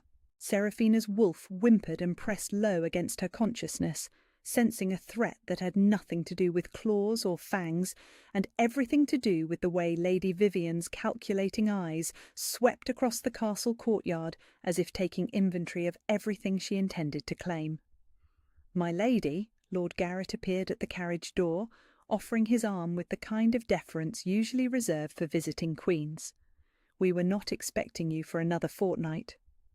Lady Vivian's laugh was like silver bells touched with winter. "The roads proved less treacherous than expected, my lord, and I confess I was eager to arrive. There is so much to discuss before the betrothal ceremony." Betrothal ceremony. The words hit Seraphina like stones thrown at glass, sending cracks through something in her chest she hadn't even known existed. Her wolf began to pace frantically, responding to a threat that cut deeper than anything physical could have. She watched from the shadows as Alpha King Aldrich emerged from the castle's main entrance, his expression carefully neutral, but his golden eyes sharp with something that might have been annoyance. When Lady Vivian saw him, her smile transformed into something predatory and triumphant, and she glided across the courtyard toward him with the confidence of a woman who knew she was about to claim her prize. "My Lord King," she said, offering a curtsy that somehow managed to be both respectful and seductive. "I hope you will forgive my early arrival, but I bring news that could not wait."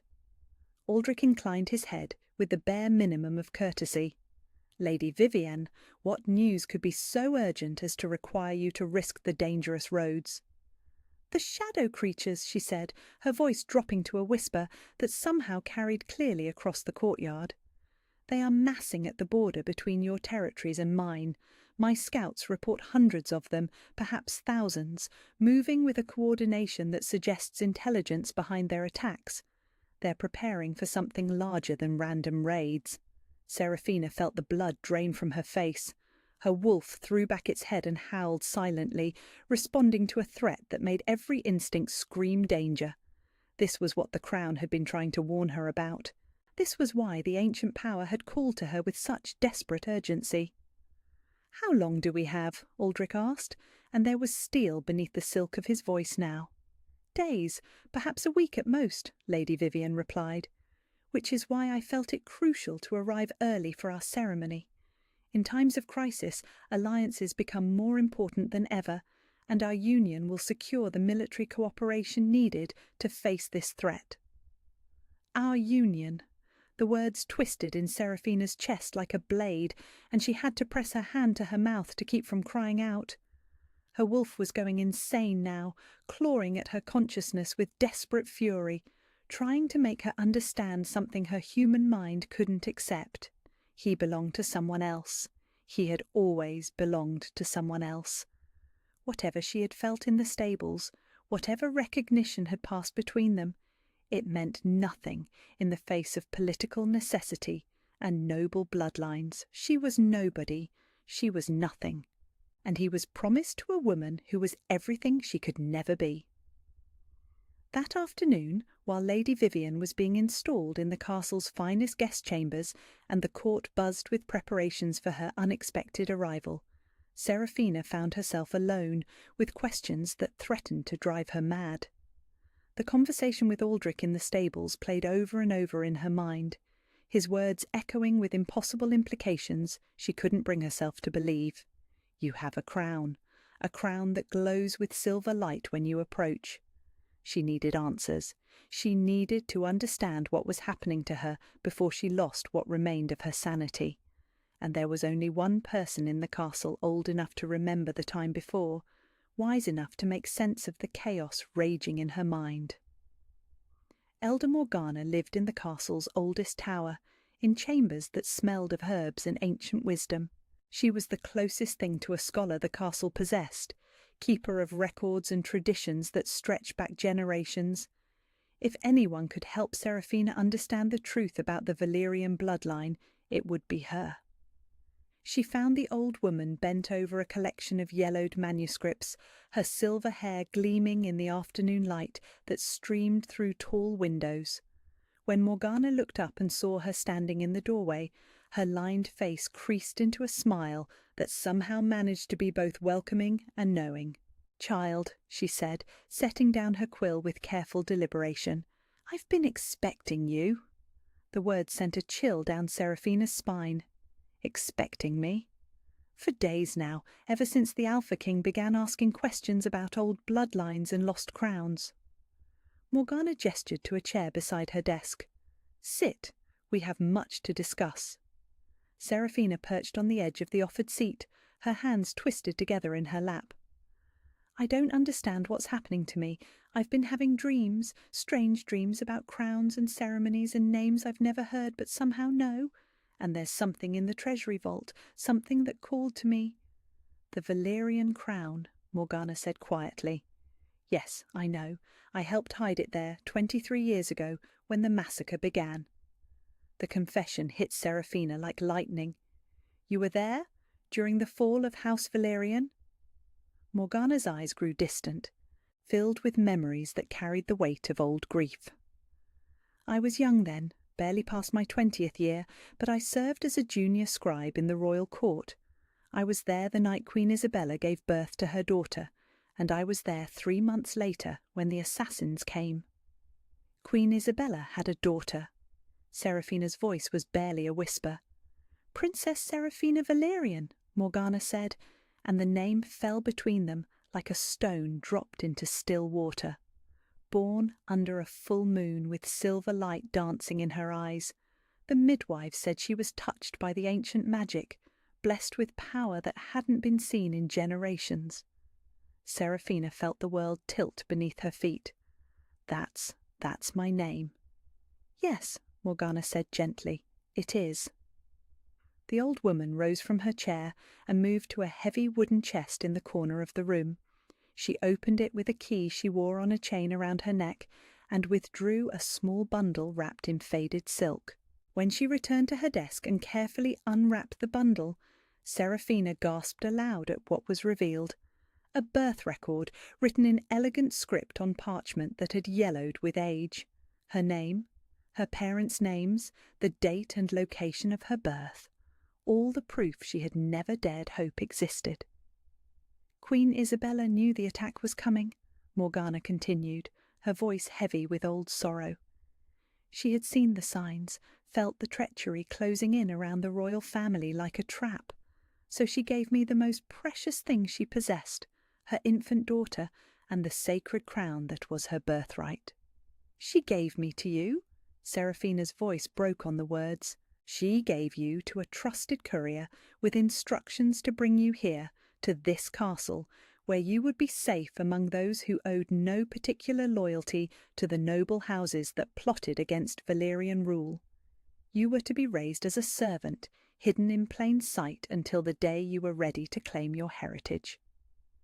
Tears were streaming down Seraphina's face now, but she barely noticed. Everything made sense suddenly. The dreams, the crown's recognition, the way her wolf responded to Aldrich's presence with such desperate certainty. She wasn't nobody. She wasn't nothing. She was the lost princess of House Valerian, the last surviving member of an ancient bloodline, the rightful bearer of power that could save the kingdom from the darkness that threatened to devour it. "But I don't know how," she whispered. "I don't know how to be what I'm supposed to be." Morgana reached across the desk and took her hands, her weathered fingers warm with comfort.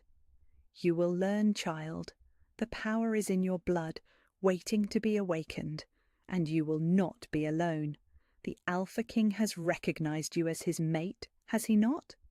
Seraphina nodded, unable to speak past the emotion clogging her throat. "Then you have an ally more powerful than any army," Morgana said with satisfaction. "Mate bonds cannot be denied, not even by political necessity. He will choose you over duty, over alliance, over everything else that matters in this world." "But Lady Vivian—" "Is a threat that must be managed carefully," Morgana interrupted, her voice hardening. "The Blackthorn family has always been ambitious, always sought to increase their power through strategic marriages and political manoeuvring. If she has arrived early, it's because she senses competition."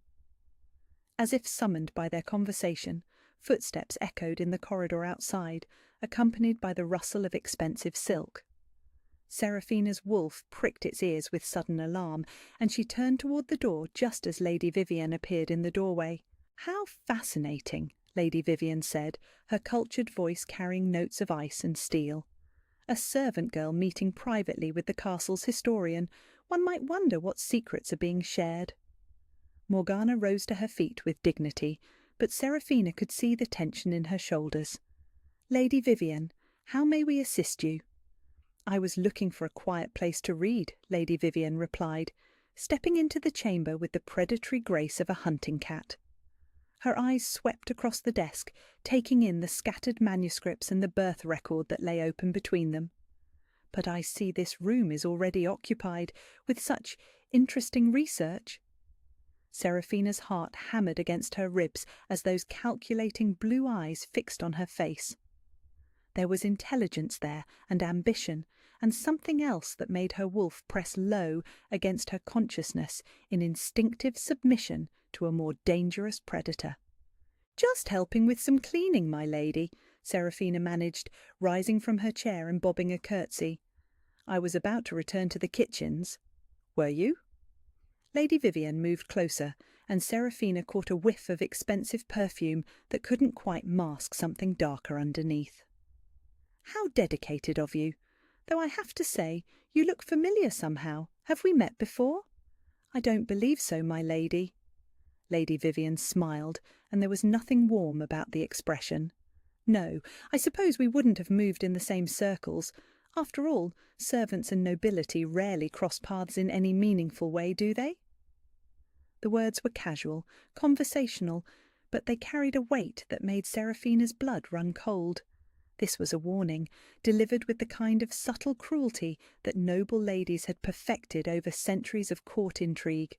"Indeed," Morgana said smoothly, moving to stand beside Seraphina in a gesture of protection that didn't go unnoticed. "Class distinctions exist for a reason."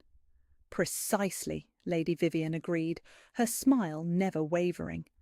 "And when people forget their proper place in the world, it tends to create complications. Don't you agree, Seraphina?" The use of her name was a shock, delivered with deliberate emphasis that made it clear Lady Vivian knew more than she was revealing. Seraphina nodded mutely, not trusting her voice to remain steady. "Wonderful," Lady Vivian said. "I do so enjoy it when everyone understands the natural order of things. Now, if you'll excuse me, I should return to my chambers. There's so much to prepare for the upcoming ceremony." She glided from the room with the satisfaction of a predator who had just marked her territory, leaving behind the scent of expensive perfume and the promise of future threats. Morgana waited until the footsteps had faded before speaking. "She knows," she said quietly, "or at least suspects. We must be very careful from now on." Serafina sank back into her chair, her legs suddenly too weak to support her. "What do I do?" "You accept who you are," Morgana said firmly. "You claim your birthright, and you trust that your mate will choose love over political convenience when the time comes to make that choice."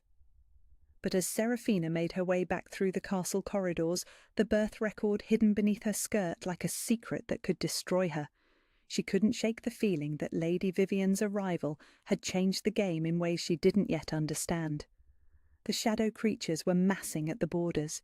The Alpha King was promised to another, and she was the lost princess of a fallen house, carrying power she didn't know how to use and a crown she was too afraid to claim.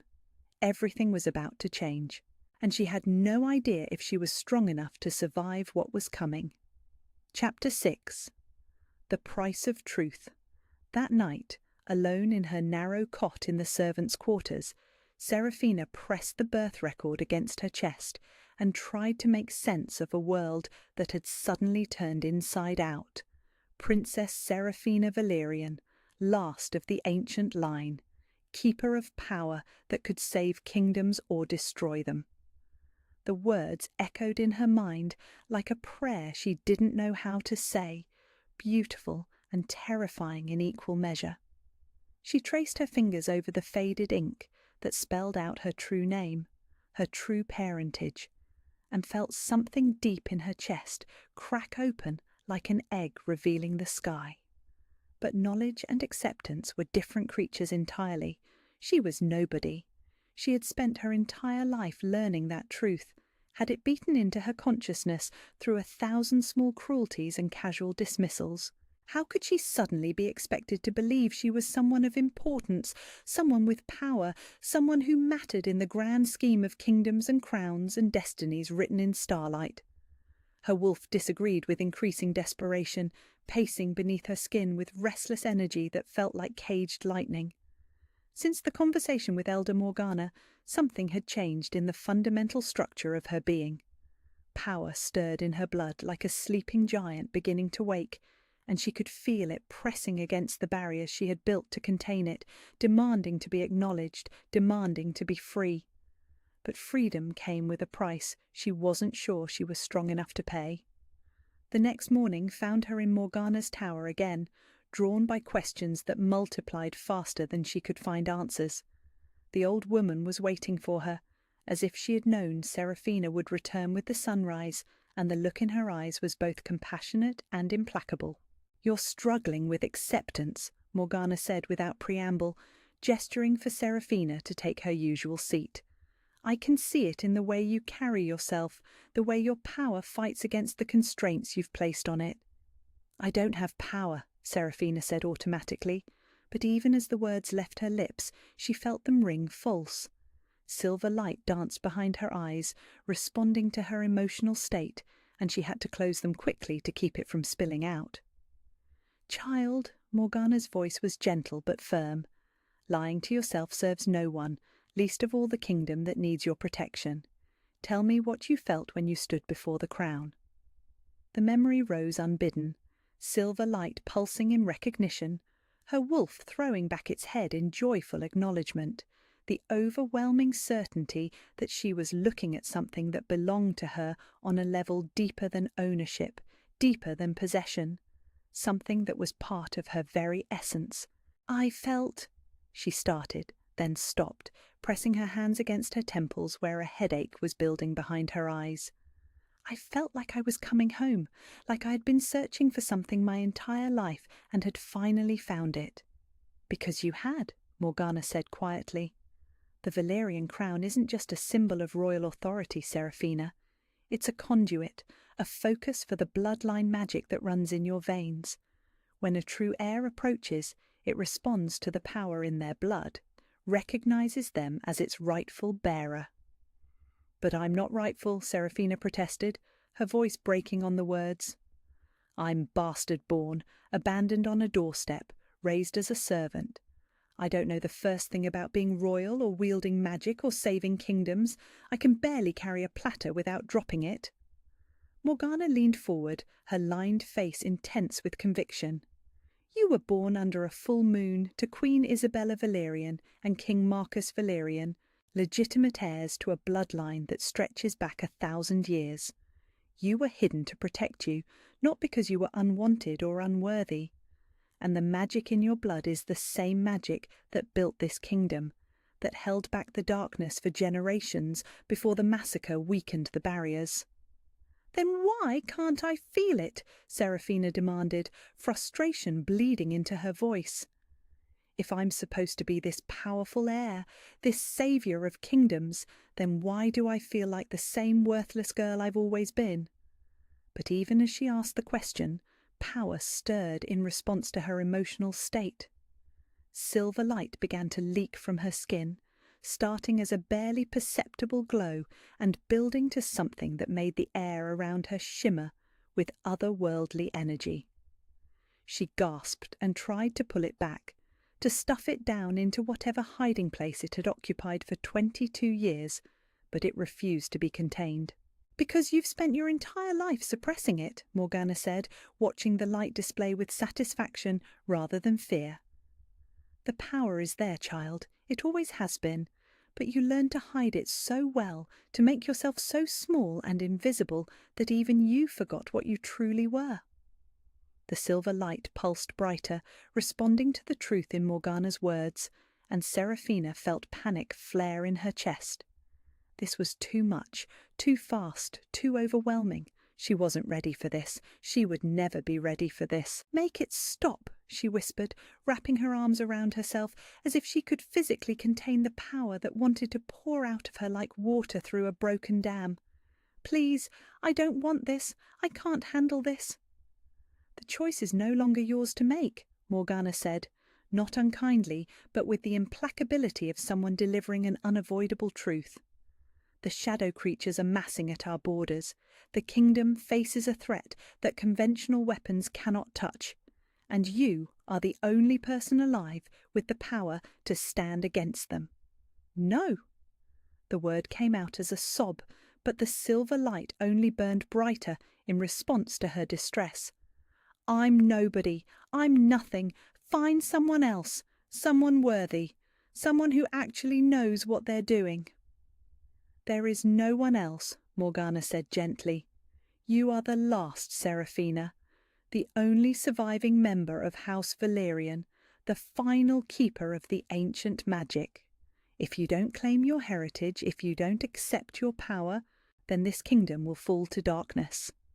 The responsibility of it crashed over her like a breaking wave, drowning her in the weight of expectations she had never asked for. Entire kingdoms hanging in the balance, depending on a girl who had spent her life scrubbing floors and carrying platters. It was impossible. It was terrifying. It was completely and utterly overwhelming.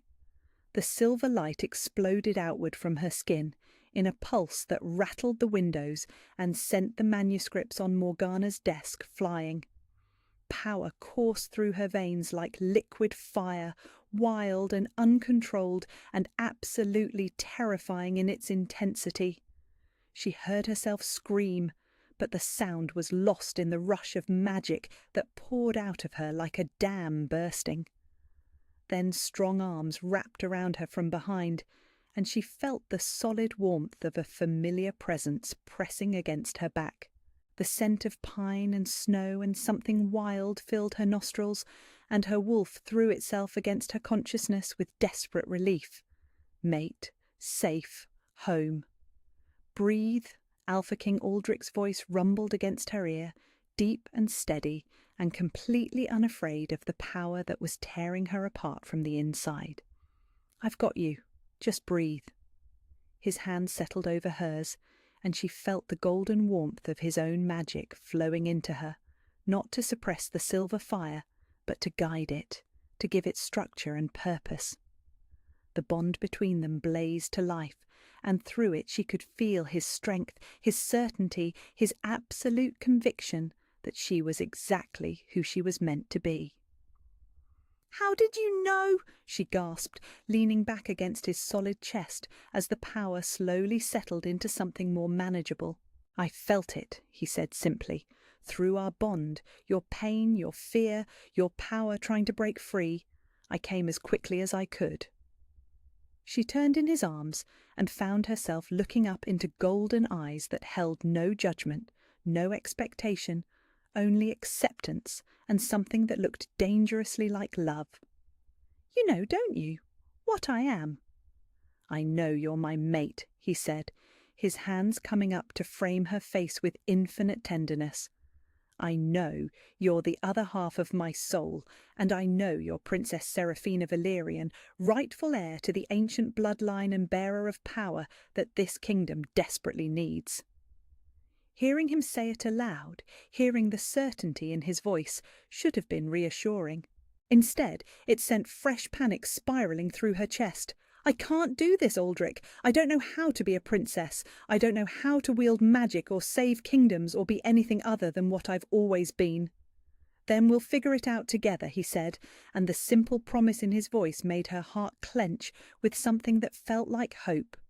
"You don't have to face this alone, little wolf. You'll never have to face anything alone again." But before she could respond, before she could find the words to express the tangle of fear and gratitude and impossible longing that was choking her, the castle's alarm bell began to ring. The deep bronze voice of warning echoed through the stone walls, urgent and terrified, calling all defenders to the battlements. Shouts erupted in the corridors outside, the sound of running feet and clashing metal that spoke of immediate danger. Aldrich's head snapped toward the sound, his golden eyes going hard with battle readiness. "They're here," he said, and there was no question about who he meant.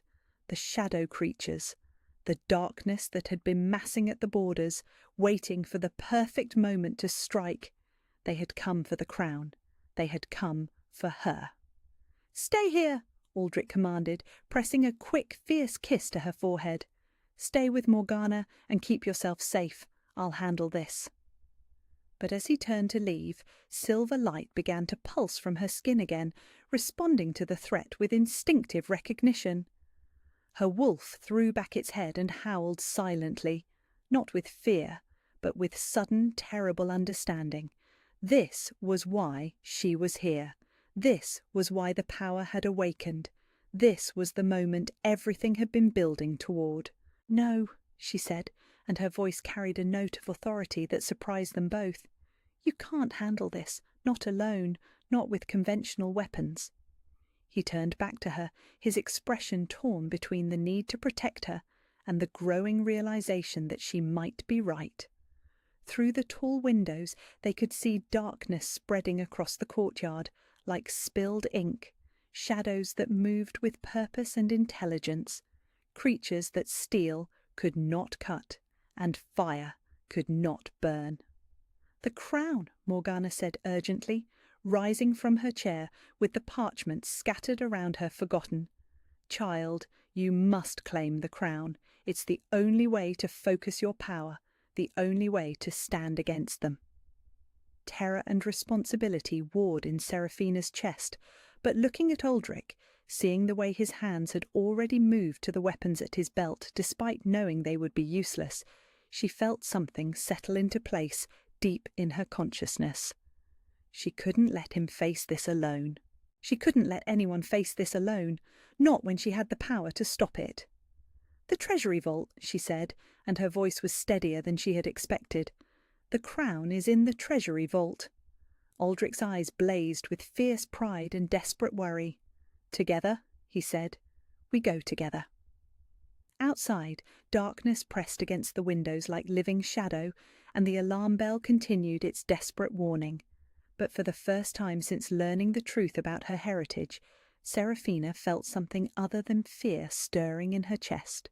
She felt purpose, she felt power, and she felt finally like she might be ready to become who she was always meant to be. Chapter 7. The Shadow's Edge. The world narrowed to that single moment when everything changed forever. Seraphina and Aldrich raced through the castle corridors toward the treasury vault, their footsteps echoing off stone walls that trembled with each tolling of the alarm bell. But before they could reach the eastern wing, before she could claim the crown that waited in patient darkness, the castle's defences shattered like glass. The great doors of the main entrance exploded inward with a sound like thunder, ancient oak splintering into fragments that scattered across the stone floor like bones. Through the ruined doorway poured creatures of shadow and smoke, beings that had no substance yet cast darkness wherever they moved, their forms shifting and writhing like living nightmares given shape. Seraphina felt her wolf throw back its head and howl in terror, pressing low against her consciousness as primal instinct screamed at her to run, to hide, to find somewhere safe and small and dark where monsters couldn't follow. But there was nowhere to run. The shadow creatures flowed through the castle like spilled ink, spreading down corridors and up staircases with intelligence that spoke of purpose beyond mere destruction. They were hunting. And she knew, with certainty that made her blood turn to ice, that they were hunting her. "The Great Hall," Aldrich said, his voice cutting through her panic like steel. "The servants will have taken refuge there. We need to get them to safety." He was already moving, drawing the twin blades from his back in one fluid motion, but Seraphina could see the tension in his shoulders that spoke of a warrior facing an enemy his weapons couldn't touch. Steel might slow these creatures, might disrupt their forms temporarily, but it couldn't destroy them. Only magic could do that. Only her magic. They reached the great hall to find chaos. Servants huddled against the far wall, while castle guards formed a protective line between them and the shadow creatures that poured through the entrances like living darkness. Steel clashed against substance that wasn't quite substance, blades passing through forms that reformed an instant later, and she could hear the desperation in the guards' voices as they fought an enemy that conventional weapons couldn't kill. Cook Marta was there, her weathered face white with terror as she pressed herself against the stone wall. The kitchen girls cowered beside her, their eyes wide with the kind of fear that came from watching the impossible made manifest. These people had cared for her, had given her purpose even if they hadn't given her kindness, and now they were about to die because she was too afraid to accept what she was. A shadow creature broke through the guard's line, flowing like smoke toward the cluster of defenceless servants. Its form solidified enough to reveal claws that gleamed with malevolent purpose, and Cook Marta's scream cut through the chaos like a blade through silk. Time slowed to a crawl. Seraphina felt something snap inside her chest, some final barrier between her human consciousness and the ancient power that sang in her blood. Silver light erupted from her skin like sunrise breaking over a winter landscape, blazing so bright that everyone in the great hall threw up their hands to shield their eyes. "No," she said, and her voice carried the authority of ancient bloodlines and forgotten queens. "You will not touch them." Power poured out of her like water through a broken dam, wild and uncontrolled, but absolutely devastating in its purity. Silver fire blazed from her hands, washing over the shadow creature that threatened Cook Marta, and the being shrieked as it dissolved into nothing more than rapidly dissipating smoke. The other creatures turned toward her with sudden, terrible focus. She could feel their attention like ice against her skin, could sense the intelligence behind their forms, recognizing her as the primary threat, the one they had come to destroy.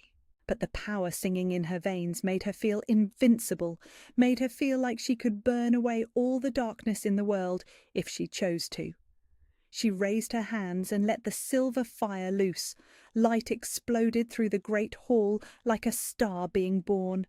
Every shadow creature caught in the blaze screamed as one, their forms unravelling like smoke in a hurricane. The pure magic of the Valyrian bloodline, power that had slept in her veins for 22 years, poured out of her with the force of a flood breaking through winter ice. When the light faded, the great hall was empty of enemies. Only scorched stone and dissipating wisps of shadow remained where the creatures had been, and the sudden silence felt as shocking as the chaos that had preceded it. Seraphina swayed on her feet, the power drain hitting her like a physical blow. Her vision greyed at the edges, and she might have fallen if strong arms hadn't caught her, pulling her against a familiar chest that smelled of pine and snow and something wild. "I've got you," Aldrich murmured against her hair, his voice rough with emotion she couldn't identify. "You did it, little wolf. You saved them all." She looked up at him through exhausted eyes and saw something blazing in his face that made her breath catch. Pride, yes, and relief, but underneath it all was a recognition so profound it made her chest ache with longing. He was looking at her the way she had always dreamed someone might look at her, as if she was precious, as if she was powerful, as if she was everything he had been searching for his entire life. "The crown," she whispered, remembering suddenly what they had been racing toward before the attack. "I felt it. When the power came, I felt it responding." Even as she spoke, she could sense it in her consciousness like a distant star, the Valyrian crown pulsing with silver light in recognition of the magic she had finally unleashed. It was calling to her with an urgency that made her bones ache, demanding that she claim it before the next wave of attacks began. "My lady," the voice came from the great hall's main entrance, cultured and cool and carrying notes of barely concealed fury. Lady Vivian stood framed in the doorway, her perfect golden hair dishevelled and her wine-coloured dress torn at the hem. But it was her eyes that made Seraphina's blood run cold, blue orbs that blazed with calculation and something that looked dangerously like hatred. She had seen. Lady Vivian had witnessed the entire display of power, had watched a servant girl destroy shadow creatures that conventional weapons couldn't touch, had seen the way Alpha King Aldrich looked at her as if she was the answer to every prayer he had ever made. "How extraordinary," Vivian continued, stepping into the hall with the predatory grace of a hunting cat. "I had no idea the castle employed servants with such unusual talents." The threat in her voice was subtle but unmistakable. Around them, the rescued servants were slowly picking themselves up from the floor, their faces showing a mixture of gratitude and fear as they looked at Seraphina with new understanding. She was no longer invisible to them. She would never be invisible again. "Lady Vivian," Aldrich said, his voice carefully neutral, but his body tensing with protective instincts. "Are you injured? We should get you to safety while we assess the extent of the attack." "Oh, I'm perfectly fine," Vivian replied, her smile sharp enough to cut glass. "Though I confess myself curious about this display of, what would you call it, bloodline magic perhaps, the kind that hasn't been seen in these lands since the fall of House Valyrian." Seraphina felt panic flare in her chest. This was exactly what she had feared, exactly why she had spent so many years hiding what she was. Discovery meant exposure, meant expectations she couldn't meet, meant responsibilities that would crush her under their weight. But before she could find her voice, before she could attempt some excuse or deflection, the castle shuddered around them.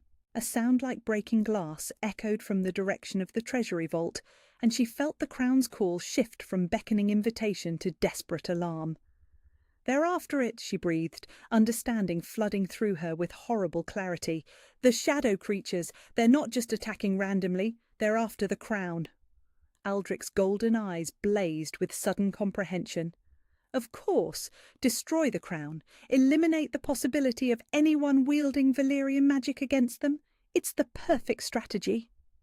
Another crash echoed through the castle, closer this time, and Seraphina could feel the crown's distress like a physical ache in her chest. The ancient artifact was trying to protect itself, but it needed its bearer, needed her to channel its full power. "We have to go," she said, pushing herself away from Aldrich's protective embrace, despite the way her legs trembled with exhaustion. "Now, before they reach it." "Seraphina!" "Now," she repeated, and this time her voice carried the authority she was only beginning to understand she possessed. "I won't let them destroy it. I won't let this kingdom fall to darkness because I was too afraid to accept what I am." She turned toward the door, silver light beginning to pulse beneath her skin again as power responded to her determination. But Vivian's voice stopped her before she could take a step. How remarkable, the noble lady said, her tone conversational despite the destruction surrounding them. Lady Seraphina, is it? Such an interesting name for a servant girl, almost royal, one might say. The words hung in the air like a blade poised to fall. Around them, the rescued servants looked between Seraphina and Vivienne with growing confusion, sensing undercurrents they couldn't understand. But Seraphina could feel Aldrich's tension like a living thing, could sense the way his protective instincts warred with political necessity. "There will be time for questions later," he said, moving to Seraphina's side with fluid grace. "Right now, we have a kingdom to save." But Vivien's smile only widened, sharp and predatory and full of promises that made Seraphina's wolf whimper with instinctive dread. "Of course, my lord, by all means let us focus on the immediate crisis, though I do hope we'll have opportunity to discuss lineages once the danger has passed." The threat was clear, delivered with the kind of subtle cruelty that noble ladies had perfected over centuries of court intrigue. Vivienne knew, or at least suspected, exactly who Seraphina was, and she had no intention of allowing a bastard-born servant to interfere with her plans for marriage and political power. Another crash echoed through the castle, this one from directly above their heads. The shadow creatures had reached the upper levels, were closing in on the treasury vault where the crown waited in increasingly desperate isolation. "The crown," Seraphina said again, urgency bleeding into her voice. "I have to reach the crown." This time Aldrich didn't argue. He simply nodded and fell into step beside her as she headed for the door, his presence solid and reassuring despite the chaos surrounding them. But she could feel Vivien's eyes on her back like ice against her skin, could sense the calculation and fury radiating from the woman who had expected to claim Aldrich as her prize. The game had changed. The careful balance of secrets and hidden identities had shattered along with the castle's defences. Now there was only truth, blazing and terrible and impossible to deny. She was Princess Seraphina Valerian, last of the ancient bloodline, bearer of power that could save or destroy kingdoms. And she was running out of time to decide which it would be. The treasury vault called to her through stone and distance, its silver voice growing more desperate with each passing moment. Shadow creatures pressed closer from every direction, hunting her with the single-minded purpose of those who knew exactly what they sought to destroy. But for the first time in her life, Seraphina wasn't running away from her destiny. She was running toward it. Silver light blazed around her like armour as she raced through corridors that shook with each impact of supernatural enemies against ancient stone. Behind her, she could hear Aldrich's footsteps matching her pace, could feel his unwavering support through the bond that connected them, and somewhere in the depths of the castle, a crown that had waited 23 years for its rightful bearer pulsed with anticipation and desperate hope. The moment of choice was coming, and this time she would be ready for it. Chapter 8. The Conspiracy Revealed. The truth came in fragments, like pieces of a shattered mirror, reflecting horrors too vast to comprehend all at once. After the shadow creatures retreated into the darkness beyond the castle walls, after the immediate threat had passed and the wounded had been tended, Seraphina found herself in Lord Garrett's study with a collection of evidence that made her blood run cold. Scrolls and letters scattered across the massive oak desk, their contents painting a picture of betrayal that stretched back decades. Aldrich stood behind the desk with his golden eyes blazing with fury, holding a piece of parchment that bore the Blackthorn family seal. His voice was deadly quiet when he spoke, the kind of controlled rage that promised swift and terrible retribution. 23 years, he said, and each word fell like a stone into still water. For 23 years, we believed the Valerian massacre was the work of shadow creatures, a supernatural tragedy that claimed an entire royal bloodline, but it wasn't, was it? Elder Morgana sat in one of the high-backed chairs, her lined face pale with the weight of revelations that had been hidden too long. The creatures were there, she said quietly. They came after the killing began, drawn by the blood and chaos, but they weren't the ones who started it. The Blackthorns, Seraphina whispered, the name tasting like poison on her tongue. Lady Vivian's family orchestrated the massacre. The evidence was damning and comprehensive. Letters in Lord Blackthorn's hand, detailing payments to assassins, correspondence with corrupt nobles who had opened castle gates and disabled guards, detailed plans for the systematic elimination of every Valyrian heir. And most chilling of all, recent communications between Lady Vivian and forces beyond the kingdom's borders, shadow creatures that responded to human commands when the price was right. "She's been planning this for months," Aldrich continued, his voice tight with controlled fury. "The early arrival, the news about massing shadow creatures, even the timing of the betrothal ceremony. It was all calculated to position her perfectly for when the final attack came." Seraphina felt her wolf pace restlessly beneath her skin, responding to the threat with growing agitation. "But why? What does she gain from all this destruction?" "Power," Morgana said simply. "The Blackthorn family has always been ambitious, always believed they deserved more than their station provided. When they learned that the Valyrian bloodline might have a survivor, they knew their carefully constructed plans were in jeopardy." Another letter caught Seraphina's attention, this one in Lady Vivian's elegant script. She read it aloud, her voice growing steadier with each word despite the horror of what she was revealing. "The servant girl must be eliminated before she can claim the crown. Once her power is neutralized and the artifact destroyed, nothing will stand between us and total control of the Northern Territories." The words hung in the air like a death sentence. Seraphina had spent her entire life believing she was nobody, and now she discovered that there were people who considered her existence threatening enough to orchestrate genocide. The cognitive dissonance was overwhelming, but underneath the fear was something else, something that felt dangerously like anger. "She knows," Seraphina said, understanding flooding through her with horrible clarity. "She's known who I am since the moment she arrived. That's why she came early, why she's been watching me so carefully." "And now that you've manifested your power publicly," Aldrich said grimly, "she'll move to eliminate the threat before you can fully claim your heritage." As if summoned by their conversation, footsteps echoed in the corridor outside the study. Seraphina's newly awakened senses picked up the scent of expensive perfume and something darker underneath, something that made her wolf bare its teeth in instinctive threat response. Lady Vivian appeared in the doorway, like a vision from a nightmare, her golden hair perfectly arranged despite the chaos of the evening, her wine-coloured dress replaced by something in deep blue that made her look like royalty. But it was her smile that made Seraphina's blood freeze, sharp and predatory, and absolutely without warmth.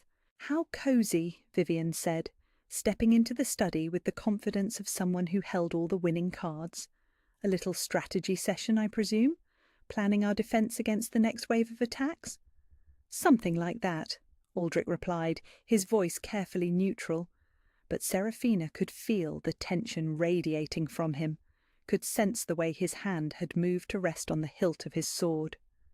"Excellent," Vivian continued, settling into one of the unused chairs with elegant grace. "I have some thoughts on strategy myself. In fact, I took the liberty of arranging a small gathering in the private dining chamber. Nothing elaborate, of course, given the circumstances, but I felt it important that we discuss our future arrangements while we still have the opportunity." The invitation felt like a trap, but Seraphina could see no way to refuse without creating the kind of scene that would expose them completely. They needed more time to plan, needed to understand the full scope of the conspiracy before they could move against it. "Of course," Aldrich said with the kind of diplomatic courtesy that fooled no one, "we would be honoured to join you." An hour later, they sat in the castle's most elegant dining chamber, candlelight flickering across silver and crystal, while servants moved silently around the table with platters of delicate foods. It should have been beautiful, should have been peaceful after the violence of the shadow creature attack. Instead, it felt like sitting down to dinner with a viper. Vivian played the perfect hostess, making polite conversation about the weather and the quality of the wine, while her blue eyes tracked every movement, every expression, every breath. Serafina found herself barely able to eat, her wolf pacing frantically as instinct screamed that she was in mortal danger. "I must say," Vivian said, as the main course was served, "today's events were quite illuminating. Such unexpected heroics from the castle staff. Though I suppose we shouldn't be entirely surprised, should we, Serafina?" The use of her name was deliberate, weighted with implication. Around them, the servants paused in their duties, sensing undercurrents they couldn't understand. "I'm not sure what you mean, my lady," Serafina replied carefully. "Oh, I think you do," Vivian said with that razor-sharp smile. "After all, power like that doesn't simply appear from nowhere.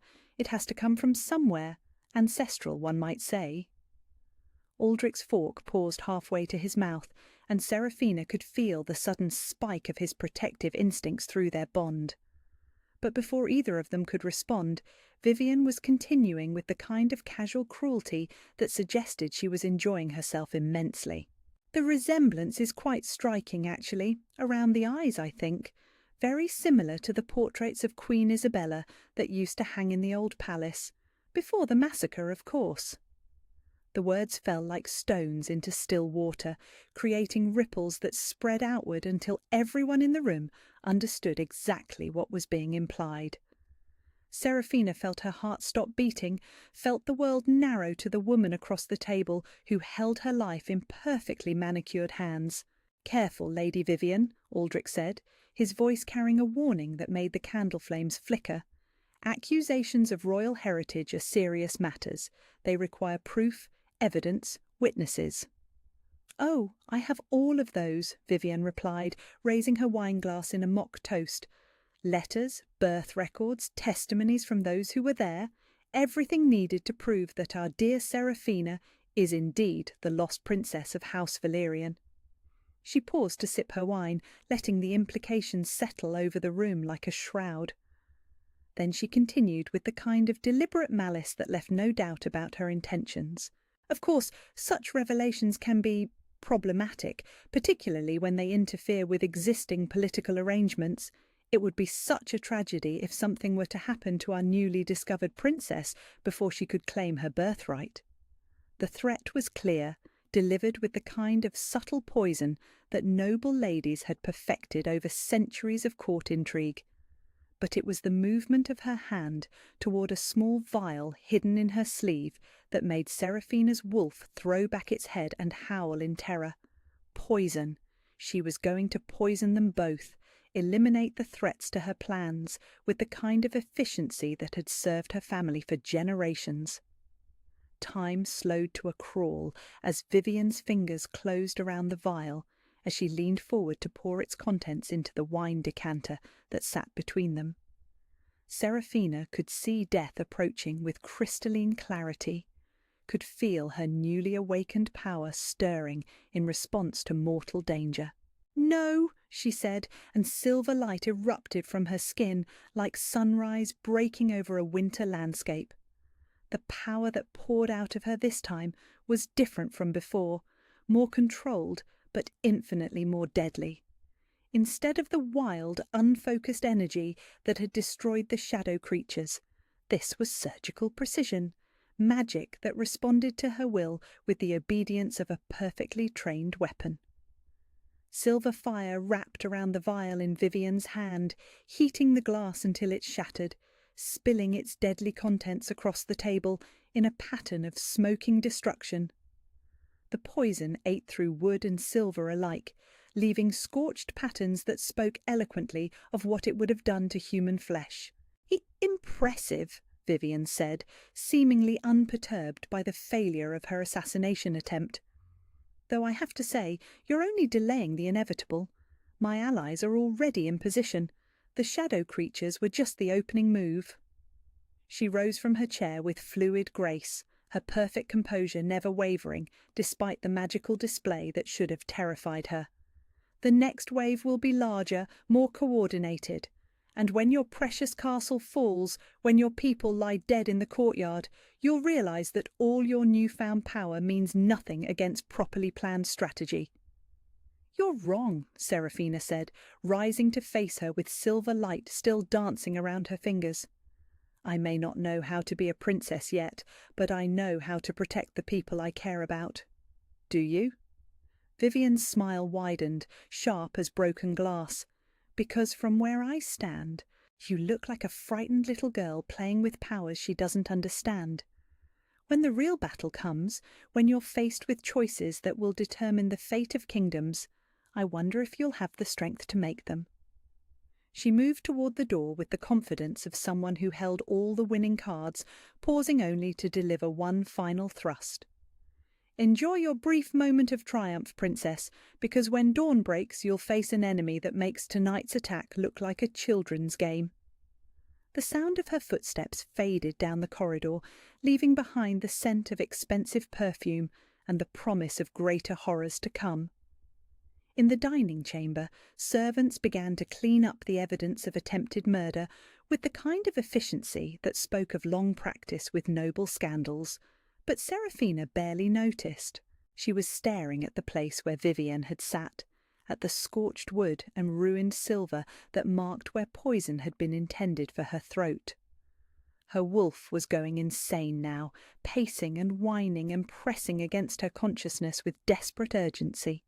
The mate bond blazed to life suddenly, golden fire that poured through her veins and wrapped around her heart like protective armour. She turned to find Aldrich watching her with eyes that burned with fierce pride and something that looked dangerously like love. "I felt it," he said quietly. "When the danger peaked, when you called on your power to save us both, the bond completed itself. We're mated now, little wolf. Truly mated, in a way that no political arrangement can break."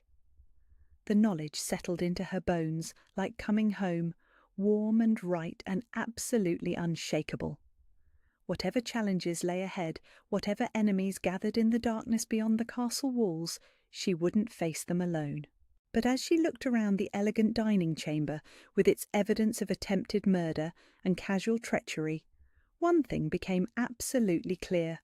The real battle was just beginning. And somewhere in the darkness, Lady Vivian was already moving her next pieces into position for a game where the stakes were nothing less than the survival of the kingdom itself. Chapter 9. The Crown's Acceptance.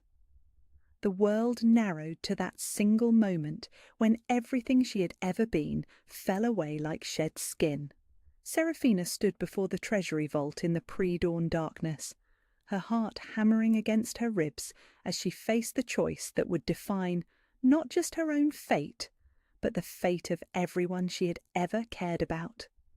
Through the castle's ancient stones she could feel the approaching army, shadow creatures massing in numbers that defied comprehension, their hunger for destruction pressing against her consciousness like a weight that threatened to crush her utterly. But it was the crown that demanded her attention now, the Valyrian crown that waited in patient silence behind the heavy oak door. She could feel its presence like sunlight behind clouds, ancient power calling to her blood with the urgency of destiny long delayed. "Are you ready?" Aldrich asked softly, his golden eyes reflecting the torchlight that danced across the stone walls. He had been with her through every step of this journey, had stood by her side as she struggled to accept what she was, and now he waited with the kind of patient strength that made her believe she might actually be capable of becoming who she was meant to be. "No," she said honestly, her voice barely a whisper in the corridor's shadows. "But I don't think anyone ever is for something like this." Elder Morgana stepped forward from where she had been waiting in respectful silence, her weathered hands carrying the key that would unlock more than just a door. "The ritual is simple, child," she said, her voice carrying the weight of ancient knowledge. "Place the crown on your brow and accept what you are. The magic will do the rest." Simple, as if accepting a destiny that would transform her from nobody to the last hope of a dying kingdom could ever be simple. But Seraphina had run out of time for fear, had exhausted her capacity for denial in the face of approaching darkness that would devour everything she held dear. She took the key from Morgana's trembling fingers and turned it in the ancient lock. The treasury vault opened before her like the mouth of eternity itself, shadows parting to reveal the hidden alcove where the crown waited. But now, instead of the terror she had felt the first time she had stood in this place, she felt only a profound sense of recognition. This was where she belonged. This was what she had been born to claim. The crown pulsed with silver light as she approached, its ancient metal responding to her presence with the joy of a lover recognizing their other half. She could feel the power contained within it, centuries of Valyrian magic compressed into a circlet that weighed no more than starlight, but carried the destiny of kingdoms in its gleaming surface. "I am Princess Seraphina Valyrian," she said aloud, her voice growing stronger with each word. Last of the ancient bloodline, daughter of Queen Isabella and King Marcus, rightful heir to the power that guards this realm against the darkness. The crown blazed brighter, as if her words had awakened something that had been sleeping for 23 years. She reached out with hands that no longer trembled and lifted the crown from its resting place. The metal was warm beneath her palms, alive with magic that recognized her touch as surely as she recognized it. For a moment she held it before her, silver light dancing across its intricately carved surface, and felt the weight of every choice that had led her to this moment. Then she raised it to her brow and accepted her destiny. The transformation began the instant the crown touched her skin. Power exploded through her veins like liquid starlight, ancient magic that had slept in her blood for her entire life, suddenly blazing to full awakening. She felt herself connected to every Valyrian ruler who had come before her, their knowledge and strength and courage flooding through her consciousness like a river breaking through winter ice. Queen Isabella's fierce protective love, King Marcus's tactical brilliance, a dozen other rulers stretching back through the generations, each one adding their essence to the magic that now coursed through her with the force of destiny made manifest. But it was her wolf that underwent the most dramatic change. The timid, whimpering creature that had cowered beneath her skin for 22 years suddenly blazed to full power, transforming from shadow to substance with a violence that made her cry out in shock.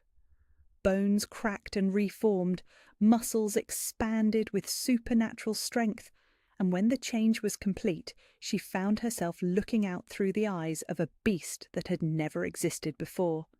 Silver fur that gleamed like moonlight on water, golden eyes that burned with the fire of ancient magic, a form that dwarfed any natural wolf, standing tall enough that her head would reach a man's chest, power radiating from every line of her magnificent body.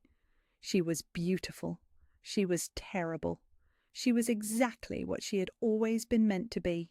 The crown had merged with her essence during the transformation, becoming part of her identity in a way that went beyond mere adornment. She could feel it in her consciousness, not as a separate object, but as an extension of herself, a focus for power that was hers by right of blood and birth and destiny. She shifted back to human form with an ease that should have taken years to master, the magic responding to her will as if she had been commanding it her entire life. When she looked up, she found Aldrich staring at her with an expression that made her breath catch in her throat. Wonder, awe, recognition of something he had been searching for his entire life. "My queen," he said, and his voice carried the reverence usually reserved for sacred things. He dropped to one knee before her, his golden head bowed in submission to power that had been written in the stars themselves. But it was the mate bond that truly completed the transformation. Golden light erupted between them, visible to anyone who cared to look, proclaiming to the world that they belonged to each other in a way that no political arrangement could touch. The connection that had been growing between them since their first meeting blazed to full strength, binding them together with bonds that were stronger than steel, more enduring than stone. "Rise," she said, and her voice carried the authority of ancient bloodlines and forgotten queens. "We are equals in this, Aldrich, partners, mates. You kneel to no one, least of all to me." He stood with fluid grace, his golden eyes blazing with fierce pride and something that looked dangerously like love. "As my queen commands," he said, but there was warmth in his voice now, intimacy that spoke of bonds that went deeper than duty or politics. "Just Seraphina," she corrected, reaching out to take his hand in hers. "Always just Seraphina when it's only us." But their moment of connection was shattered by the sound of horns echoing across the dawn sky. War horns calling the castle to defence against an enemy that had finally revealed itself in full force.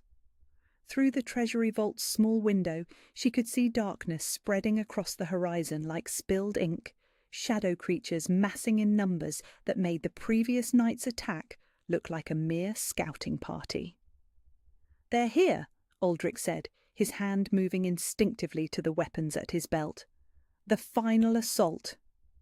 Seraphina felt her newly awakened power stir in response to the threat, silver light beginning to dance beneath her skin. But now, instead of the wild, uncontrolled energy that had characterized her earlier manifestations, this was focused, purposeful, deadly in its precision. "Then it's time to show them what they're truly facing," she said, and her voice carried notes of steel that would have made her ancestors proud. They emerged from the treasury vault to find the castle in chaos. Servants ran through the corridors, carrying supplies to the defensive positions. Guards checked weapons and armour with the grim efficiency of men who knew they were about to face an enemy that conventional warfare couldn't touch. And from the battlements came the sound of horns calling allies to the defence of the realm. But it was the great hall that had been transformed into something truly magnificent. The entire court had assembled there, nobles and servants alike, all of them turning toward the doors as Seraphina entered with silver light dancing around her like a living crown. She heard the gasps, saw the wonder in their faces as they recognized what she had become. No longer the invisible servant who had scrubbed their floors and carried their meals, but the lost princess of House Valerian, returned to claim her birthright in their darkest hour. "My lords and ladies," she said, her voice carrying clearly across the vast space. "Citizens of this realm, I am Princess Seraphina Valerian, rightful heir to the ancient bloodline, bearer of the power that has protected these lands for 1,000 years." Murmurs swept through the assembled crowd, some of surprise, some of recognition, some of hope that had been too long deferred. But it was Lord Garrett who stepped forward, his weathered face showing a mixture of shock and something that might have been relief. "Your Highness," he said, offering a bow that carried the weight of years spent in ignorance of her true identity. "If you are truly who you claim to be, then we have need of your power. The enemy at our gates is beyond the strength of mortal weapons." "I know," she replied, turning toward the great windows that looked out over the castle's defensive walls. In the distance, she could see the shadow army spreading across the landscape like a plague of darkness, their forms shifting and writhing with supernatural malevolence. At their head rode figures she recognized from the intelligence they had gathered, corrupted nobles who had sold their souls for power, Lady Vivian, prominent among them, on a horse that seemed to be made of living shadow. "Then you know we cannot stand against them," Lord Garrett continued, his voice tight with the kind of fear that came from facing the impossible. "Not with swords and shields and mortal courage." "No," Seraphina agreed, silver light beginning to pulse from her skin as power responded to the approaching threat. "But we won't be facing them with mortal weapons alone." She moved to the great windows, and the assembled court parted before her like water before the prow of a ship. Outside, the shadow army had drawn close enough that she could see individual creatures, beings of smoke and malice that hungered for nothing more than the destruction of everything light and good in the world. But she was no longer afraid of them. the power singing in her veins, the crown that had merged with her very essence, the mate bond that connected her to strength she had never imagined she could possess. All of it combined to make her feel invincible, capable of burning away all the darkness in the world if that was what it took to protect the people she loved. "Let them come," she said, and her voice carried across the great hall with the authority of destiny itself. "Let them see what happens when they threaten those under the protection of House Valerian." Behind her, she felt Aldrich's presence like warmth against her back, steady and strong and absolutely unshakable. The mate bond blazed between them, golden fire that amplified both their powers and created something greater than either of them could achieve alone. The Shadow Army reached the castle walls as the sun climbed higher in the sky, their inhuman cries echoing across the stone as creatures of darkness pressed against defences that had stood for centuries. But this time, those defences were not unmanned.